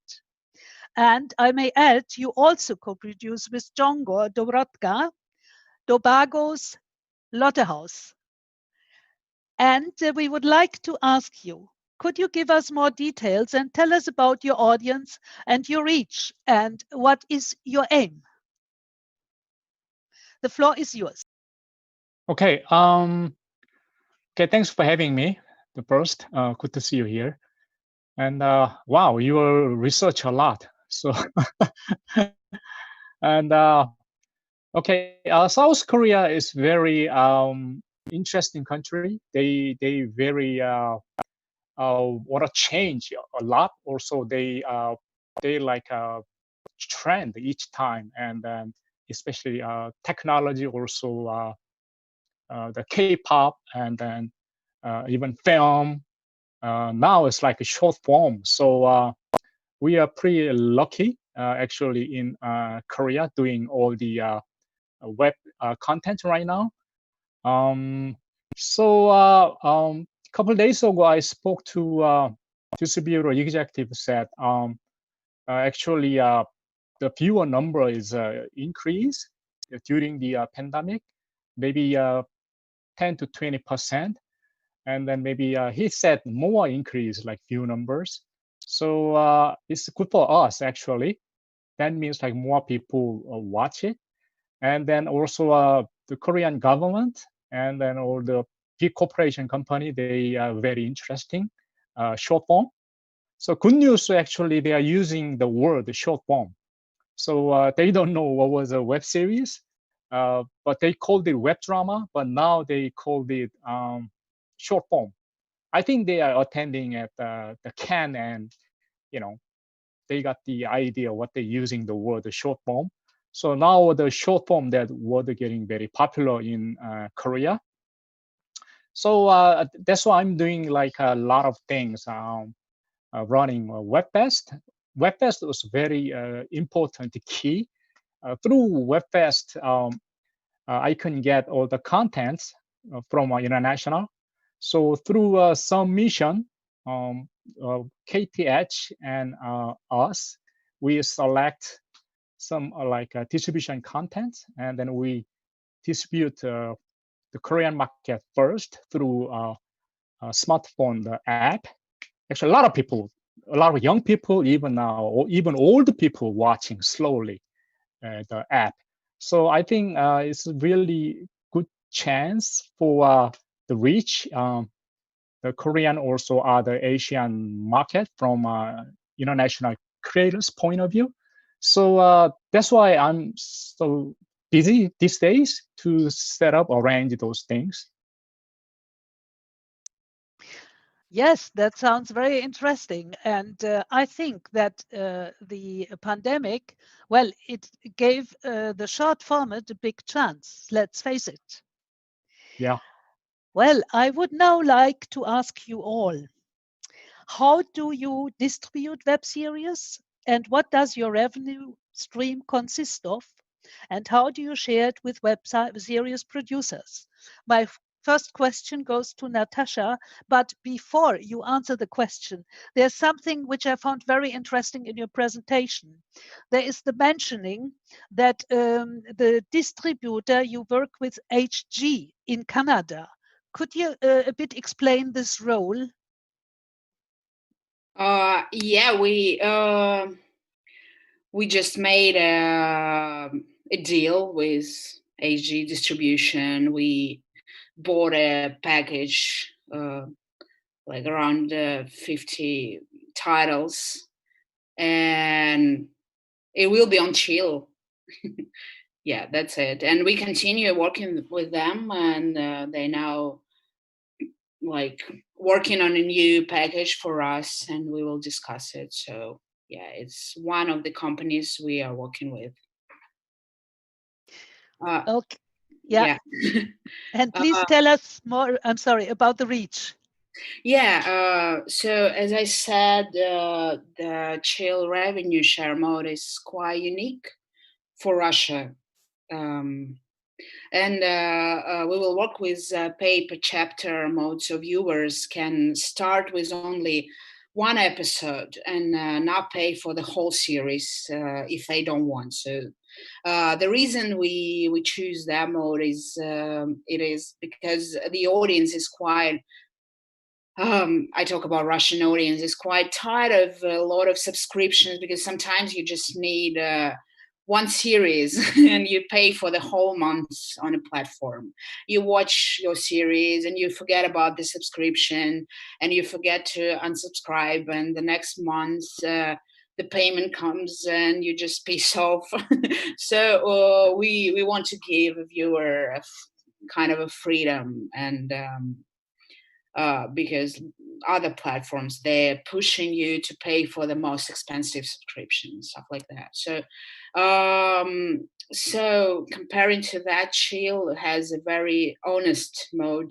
One episode for 10 cents, you can watch one and move to another project or keep watching. So it's totally up to you.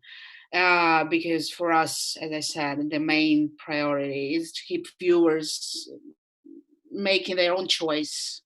And as for the revenue share, now we work with 50-50 split with Russian projects and 60-40 split with international series, where 60 is for the creator and 40 is for us. But later we also considering to create some probably special projects and some originals, and they will be more expensive, but it's just a plan now. So it's 50-50, 60-40. Yeah. Sounds very fair, I must say. Well, Adrian, Flixo says it will make forget about fixed subscription pre-roll advertising, and other business models of entertainment consumption. So, how do you work with licensed product, and what is the share to web series producers? Yes. You have Yeah, it's something from Argentina, as Pedro said.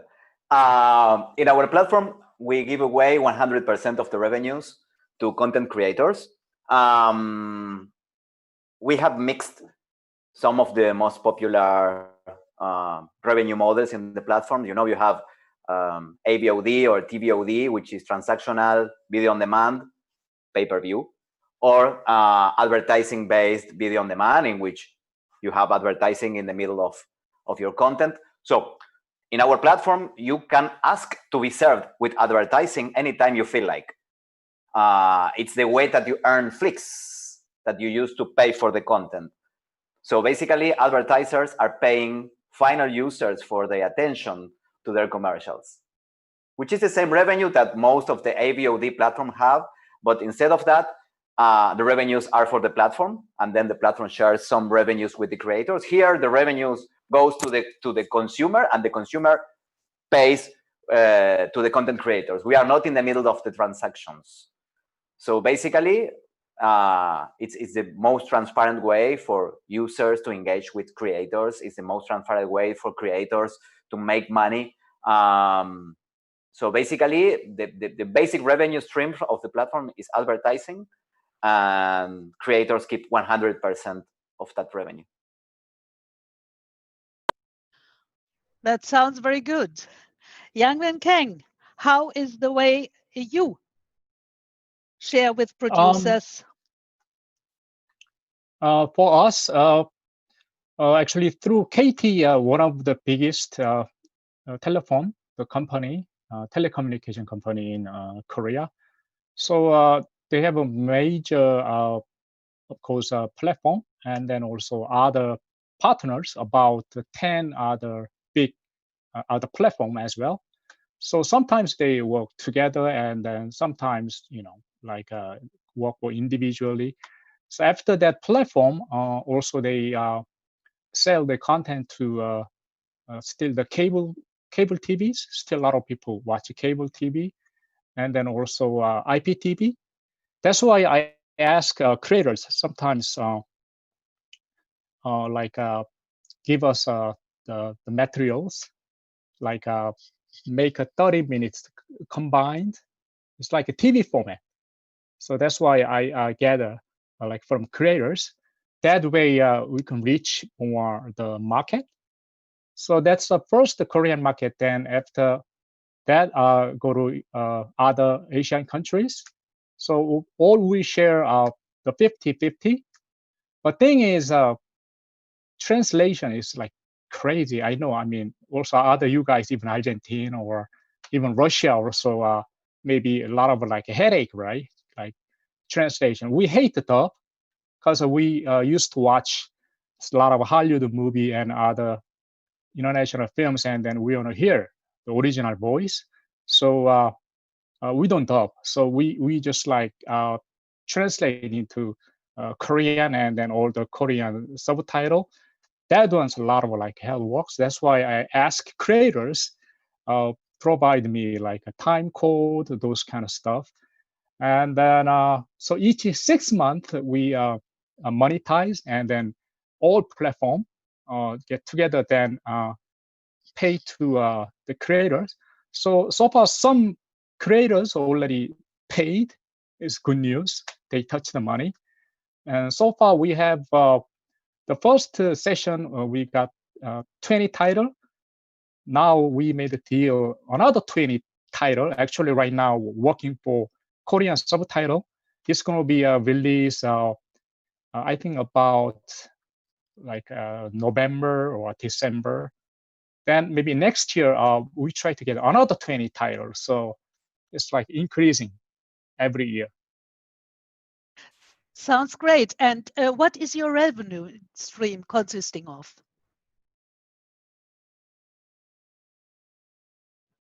To me? Yes. The question is, how do you get the revenue?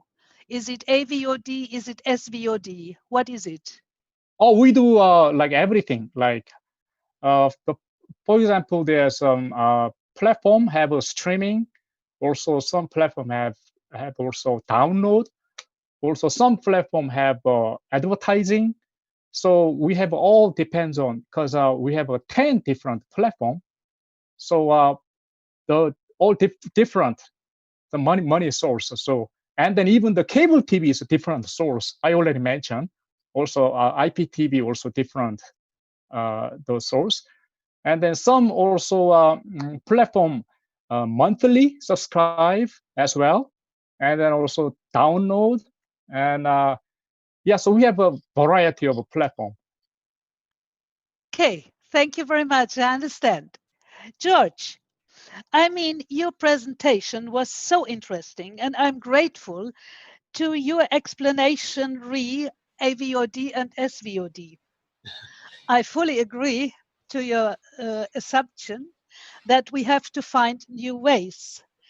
And I mean, we have to get to new business models. And what you said as to monetization streams, well, it really thrilled me. You said, of course, you wouldn't tell us your secrets. But could you let us have just a bit more information, please? Well, so, you know, for those who didn't catch the presentation earlier today, you know, basically I said I don't believe in subscriptions or advertising, that they're fundamentally flawed when it comes to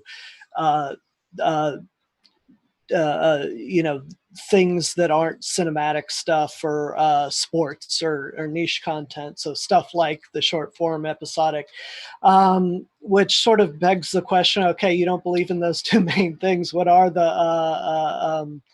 the revenue streams you do believe in? And so, you know, Sika TV strategy is around the idea that there isn't going to be one magic bullet revenue stream that's going to replace those two models, that instead what needs to happen is that, in short, that we as Sika TV need to enable microtransactions, which will then enable the filmmakers to on their to leverage some technology we're going to give them to innovate on their own new revenue streams.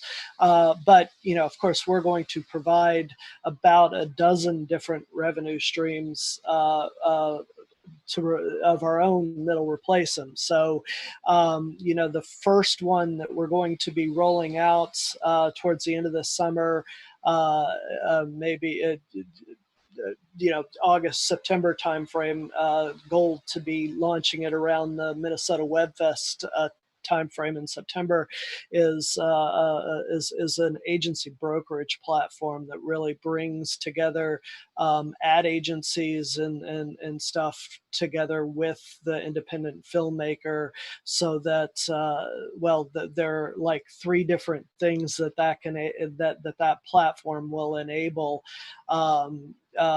combined with our microtransactions platform, which we rolled out in March. So that was sort of, you know, so, you know, if you think about the way we built the company, the first was to just get something out there that would enable people to watch shows, and that was in March of 2017. Then it was to get on all the platforms, so Roku, Apple TV, you know, iOS, Android. So that was we finished that, but you know, towards the end of 2018. Then the third stage is to start getting in, you know, the monetization stuff, which began with us getting the microtransactions platform done, and now it's us getting real revenue streams into the platform. So that's, you know, when I referred to it taking a while, that's why, you know, it takes a while to get there. So that agency brokerage is just the first thing, but you know, we, like I said, we have in mind, you know, roughly a dozen different revenue streams that will follow on quickly after that. Thank you very much for this explanation. I have just got in a request from Joel Bassager, whom you all know, and he says, my question to all, sorry to be straightforward. What is the amount your distribution or platform has paid to creators in 2019 or is planning to pay in the next year? What kind of revenue can a creator expect from your distribution or platform? Who wants to answer first? I'll go ahead if you want. I mean, we paid out very little in 2019, and we'll probably not pay out. We certainly haven't paid out that much so far in 2020 because we haven't had the revenue really in place until starting, this fall. So that it's really simple when you don't have the revenue stream in place yet. Absolutely. And I think as you, Natasha, and you, Adrian, are about to start, I think that George has given the answer, or do you want to give a comment? Young man, yes, please. Yeah, I think a few months ago, we already paid the second payment to all creators, and then we're expecting another payment for 6 months. So each 6 months, we pay to the creators. Okay, thank you for the information. And Pedro, I would like to ask you, which possibilities do you see for distribution on the Argentinian market and for foreign web series especially? Well, I do not have a distribution company, but as Jan said, I have a festival. We receive a lot of series. We have contact with creators. We have contact with platforms, with companies that look for contents. And sometimes we work looking for international contents to Argentinian platforms. Sometimes we work looking for Argentinian contents for international platforms. Me and my partners in the festival. I think there is a possibility, always there is a possibility. It depends on the companies, what they want to release, what they want to distribute. I do not have a company, I do not have a platform, so I work for platforms. What I can say is that important companies, telecommunication companies, also as Jan was saying, in South Korea and Argentina is like similar. They are starting to have short form series in their catalog, in their programs. So yes, I think there is a possibility to look for. There's always a possibility to look for international series to the Argentinian market because the platforms are looking for this kind of series. But I can't give you a concrete answer because it depends on the moment, it depends on the platform, and it depends on what they look for. Pedro. I think Flixo is looking for international web series, micro series they are looking for. Well, I go directly into my next question because this is strongly connected. The question is, which genres are at the moment asked for? What would have success? What you expect to have success? Which genre? And Natasha, perhaps you can start with that. We are looking for for diversity. So we are looking for all genres. We don't put any limits in that field. So everything is good for us. We are looking for a good quality series, but genre doesn't matter. Of course, comedy is very popular, but it's like everywhere. And maybe horrors and good dramas or dramedy, something like that. But we want to present a lot of different series, different genres, different forms of it. So doesn't really matter for us. Thank you. Adrian, what is your opinion to that? The same time, Natasha, we are open to everything. We think that we need content for young adults. So comedy, horror, I think it's the most popular. Sci-fi. I think those are the most popular genres. But since we started with this pandemic and all the productions were stopped, we were focusing on animation. We are producing right now 3 shows. We're about to start with the 4th. We include the voices of popular YouTubers or influencers. So they bring me a lot of visibility since we started with Ale Juan Valentina. Back here, our social networks like exploded with messages all the time. When is the new season? When is the new season? When? We are going to put fire in your office. People threatening us. So we started creating those shows, and we have seen that they give us a lot of traction. Young adults are interested on animation for young adults. We think there is a gap there. We want to turn ourselves in a Latin American Adult Swim. So we are moving forward on that way, looking for micro-series, animation micro-series, producing animation micro-series. I think there is a great potential there. Thank you, Adrian. George, what is your opinion here? Well, from Sika TV's perspective, we look for all genres like everybody else. The genres that are the most popular, or the genre that the most popular, that has the most staying power right now is comedy. Our most popular comedies, if you look at our top 10 list, it's almost entirely comedies. In terms of staying power, the ones that remain popular over time tend to be comedies. A good sci-fi show or a good thriller will do well and hang around well, but it falls off quicker than a popular comedy, I guess. Okay, thank you. And Jan, what do you think about that?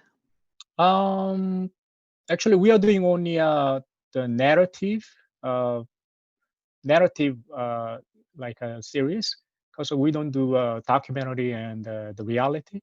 I don't know, somehow they don't watch it, because maybe they watch it also Korean documentary or Korean reality or Korean animation, but then I used to watch international, like non-narrative stuff. So we do only narrative, and then not too short one, like maybe not good for Korean audience, maybe the sketch comedy style, maybe 1 or 2 minutes.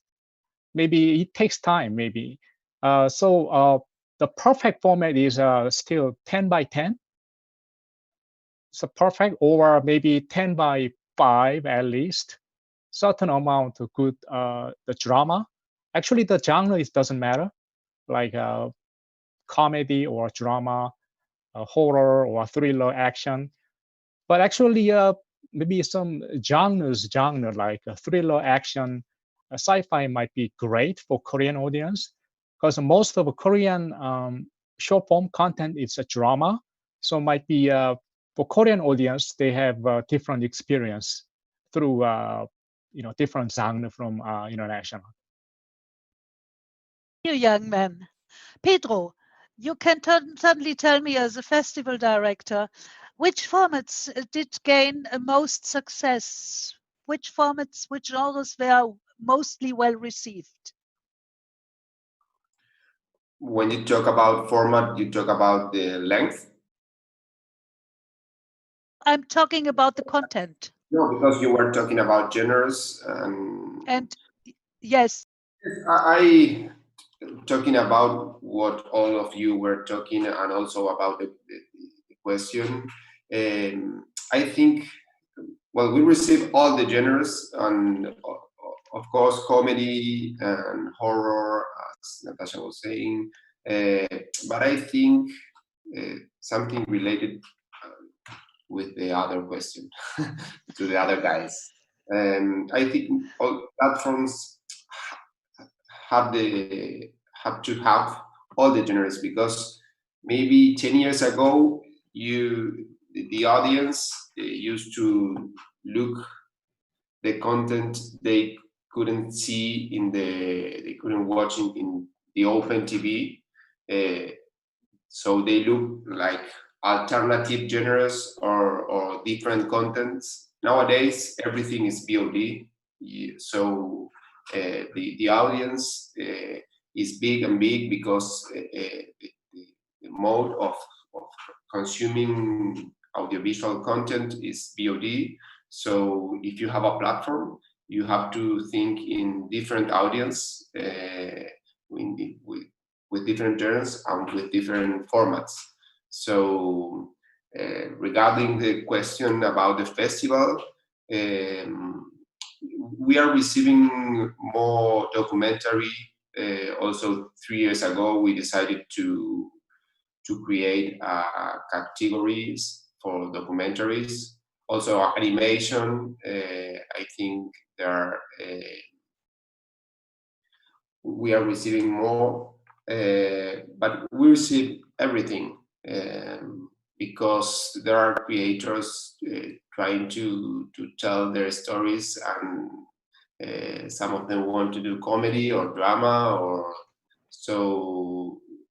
I think it's what I was saying. Nowadays, you have an audience for each genre.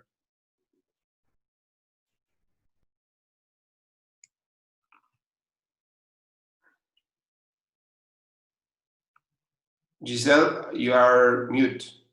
You are doing Argentinian style. Yes, I'm now getting adjusted to the Argentinian way. Okay.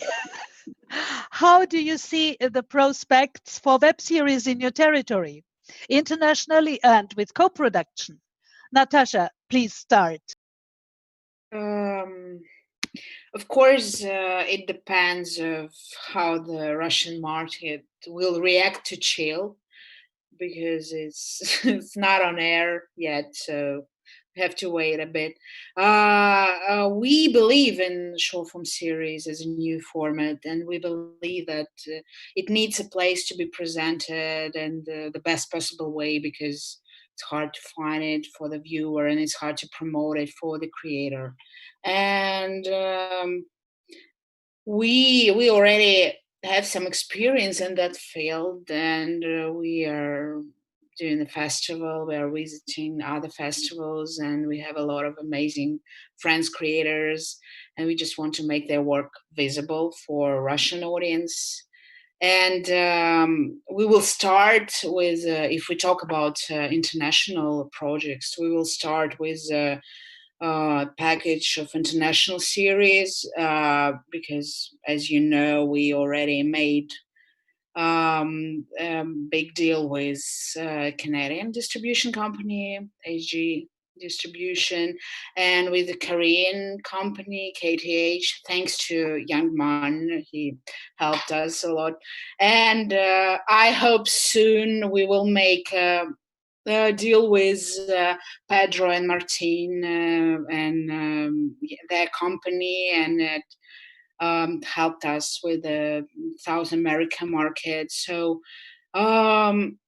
yeah, so we believe in the format, and we believe it has a future in Russia, and because people are looking for something new, and creators they they film short form series, but they still usually don't know where to go because big platforms are still a bit suspicious, and they have their rules and conditions, and it's hard to work with them. And we give some freedom, and yeah. And as for co-production, of course, we want to make some co-production projects in the future, and we'll see, because we will make chill real, and we will see how it works, and probably it will help us to make some original series, and to make some co-production projects. So that's it. We'll see. It's just the beginning. Well, yes. And thanks, and all the best. Adrian, I give the question now to you. How do you see the prospects for web series in your territory, internationally and with co-productions? And I may do an addition, because I have a question here from Liga do Mata, which comes from Brazil. And they like to know more about co-production, if there is any kind of investment from your company. Well, yes, we have been producing series for the last year. I think we have already produced 7 shows, and we have two or three more about to be produced. We've been investing in projects. We try to invest in projects since their inception. So we are usually giving away some cash money, some cash prizes on the Web Series Festival for the best pitch, in order to be connected to the projects from the very beginning. We have announced it in Buenos Aires series. We have announced that we have created a fund for co-production.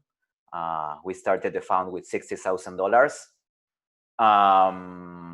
for 2020. So yes, we are about to have our second experience in co-production. The first one was Neptunia with Uruguay. Right now we are starting another one with Spain. So if you have a project, you can send us the folder, all the information. We are looking. I've seen Liga do Mata. So yes, you can reach out to us at content@flixo.com, and we will take a look at it. Thank you, Adrian. Now, George, how would you answer to this question? Well, there's sort of 3 questions in there, so I'll try to deal with them separately. So the first one is, the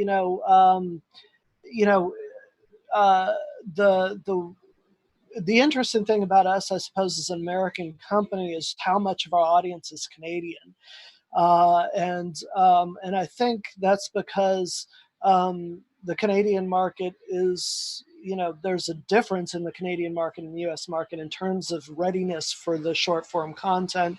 Canada being much more adoptive of it than the Americans are, though that's starting to change. I mean, it used to be that more of our audience was Canadian than American. So, the Americans are starting to catch up here. And I think that's particularly interesting since we are an American company. But, some of our best shows are produced by Canadian filmmakers. Another interesting thing, and I think this goes to, the Quibi issue, is that, I know, like, for example, in Korea, you better be on mobile or you're not going to get any views. Well, our experience in the U.S. market, which I think has been a very harmful mistake from Quibi's perspective, is that the bulk of our audience is on set-top devices. It seems to be that, we get 50% of the people coming in on the web on a mobile device, 50% on desktop, and then they all find out we're on set-top devices too. They download the Apple TV app, they go to Roku, they go, whatever, and then they watch it on their TV. So people like, in the United States and Canada at least, like watching this stuff on their TV. And, actual people using the mobile device makes up a tiny percentage of our audience. And then, the co-production thing. We haven't had a lot of co-productions in the past. However, we just, my series, Utopia Planitia, launched in January of this year on Sika TV. And while it's not a Sika TV international co-production, I have a production company called Imaginary Productions that I do my own stuff with. In short, because Sika TV can't put money into my stuff because I'm not Reese Witherspoon. I don't go for those conflict of interest things. So Imaginary Productions did a co-production with with Rose and Oliver in the Basque Country to do some episodes of Utopia Planitia, which turned out to be a couple of the most popular episodes of the series. So obviously that was quite successful for us, in turn for the platform. And so we'd love to do more of that in the future where the stories make sense. Good to hear that. Thank you, George. Now, Jan, how do you see the prospects for web series in your territory, internationally, and with co-productions?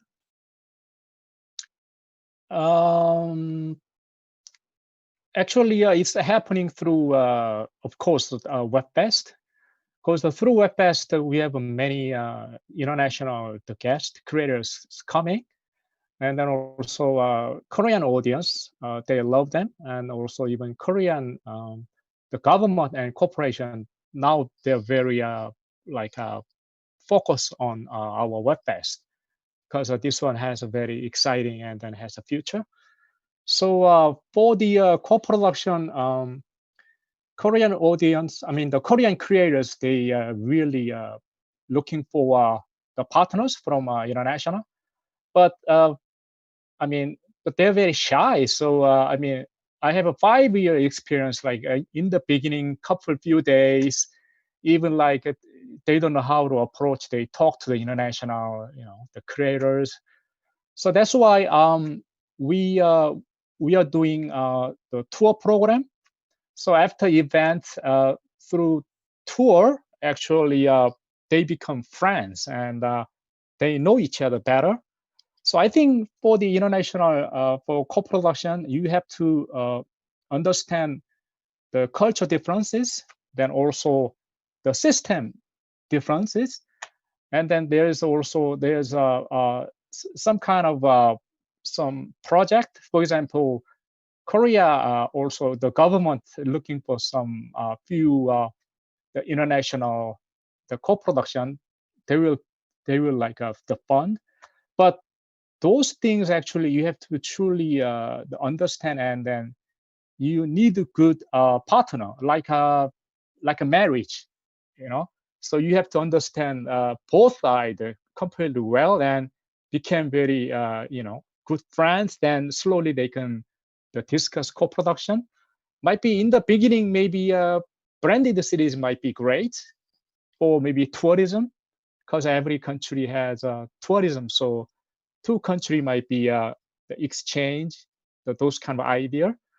So then after that, maybe they are searching for some, maybe WebFest have like some pitching, right? Co-production pitch. So maybe you guys try also co-production pitch, those things. And then also there's some competition, the program. So you can looking for them, but still you need a good partners. Without partner, there is no international co-production deal. That is right.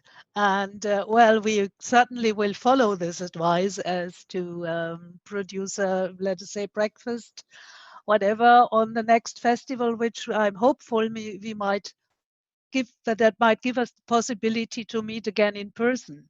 Pedro, I would like to ask you, from your experience as director of a festival, did you have an increase of co-productions to be seen in the festivals? Yes, I was thinking about that actually when everybody was talking. That, well, I think both microseries and co-productions are not the future, are the present, because nowadays people is looking for this kind of content, and also the producers, the creators are trying to co-produce. In our festival, we have business on business tables. Every year, we have more and more meetings between platforms, between creators from different parts of the world. We receive also, we have in competition series made with co-productions like South Korea and Germany, Colombia and France, Argentina and Spain. We have categories.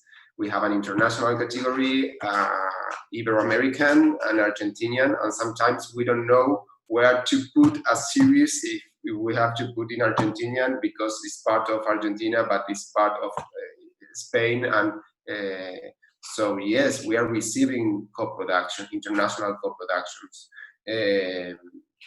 short form international co-productions. So also I was thinking, yesterday I was talking with a friend of mine. He was asking me to recommend a series, and he told me, please do not recommend me a 17 episode series with 4 seasons of 1 hour per episode. Please recommend me, I have no time. So I want to watch something, please recommend me a short form. I think people is looking for that kind of content. So that's why I think that these kind of contents are not the future, are also the present. Thank you very much. This was a very good word for the end. And I have to thank you all. But before saying goodbye, I would like to give a hello to our friends and partners in Bilbao. Aquí yo tengo un compañero que es muy triste porque no hay fútbol. Pero he is hoping, he's very sad because, you know, he is the mascot of Bilbao Football Club. And where he is very, very sad that there is no football, no European Cup this year. But he's hopeful that he can come with me to Bilbao in autumn this year. And I have to say to you all, thank you so much for this very, very interesting panel. And I hope to see you all in person again next year for the Seriale. Muchas gracias, dos vidania, goodbye, hasta la vista. And Young Ben, how do you say in Korean? Goodbye. Goodbye. Love you. Okay. Thank you. Bye-bye. Bye.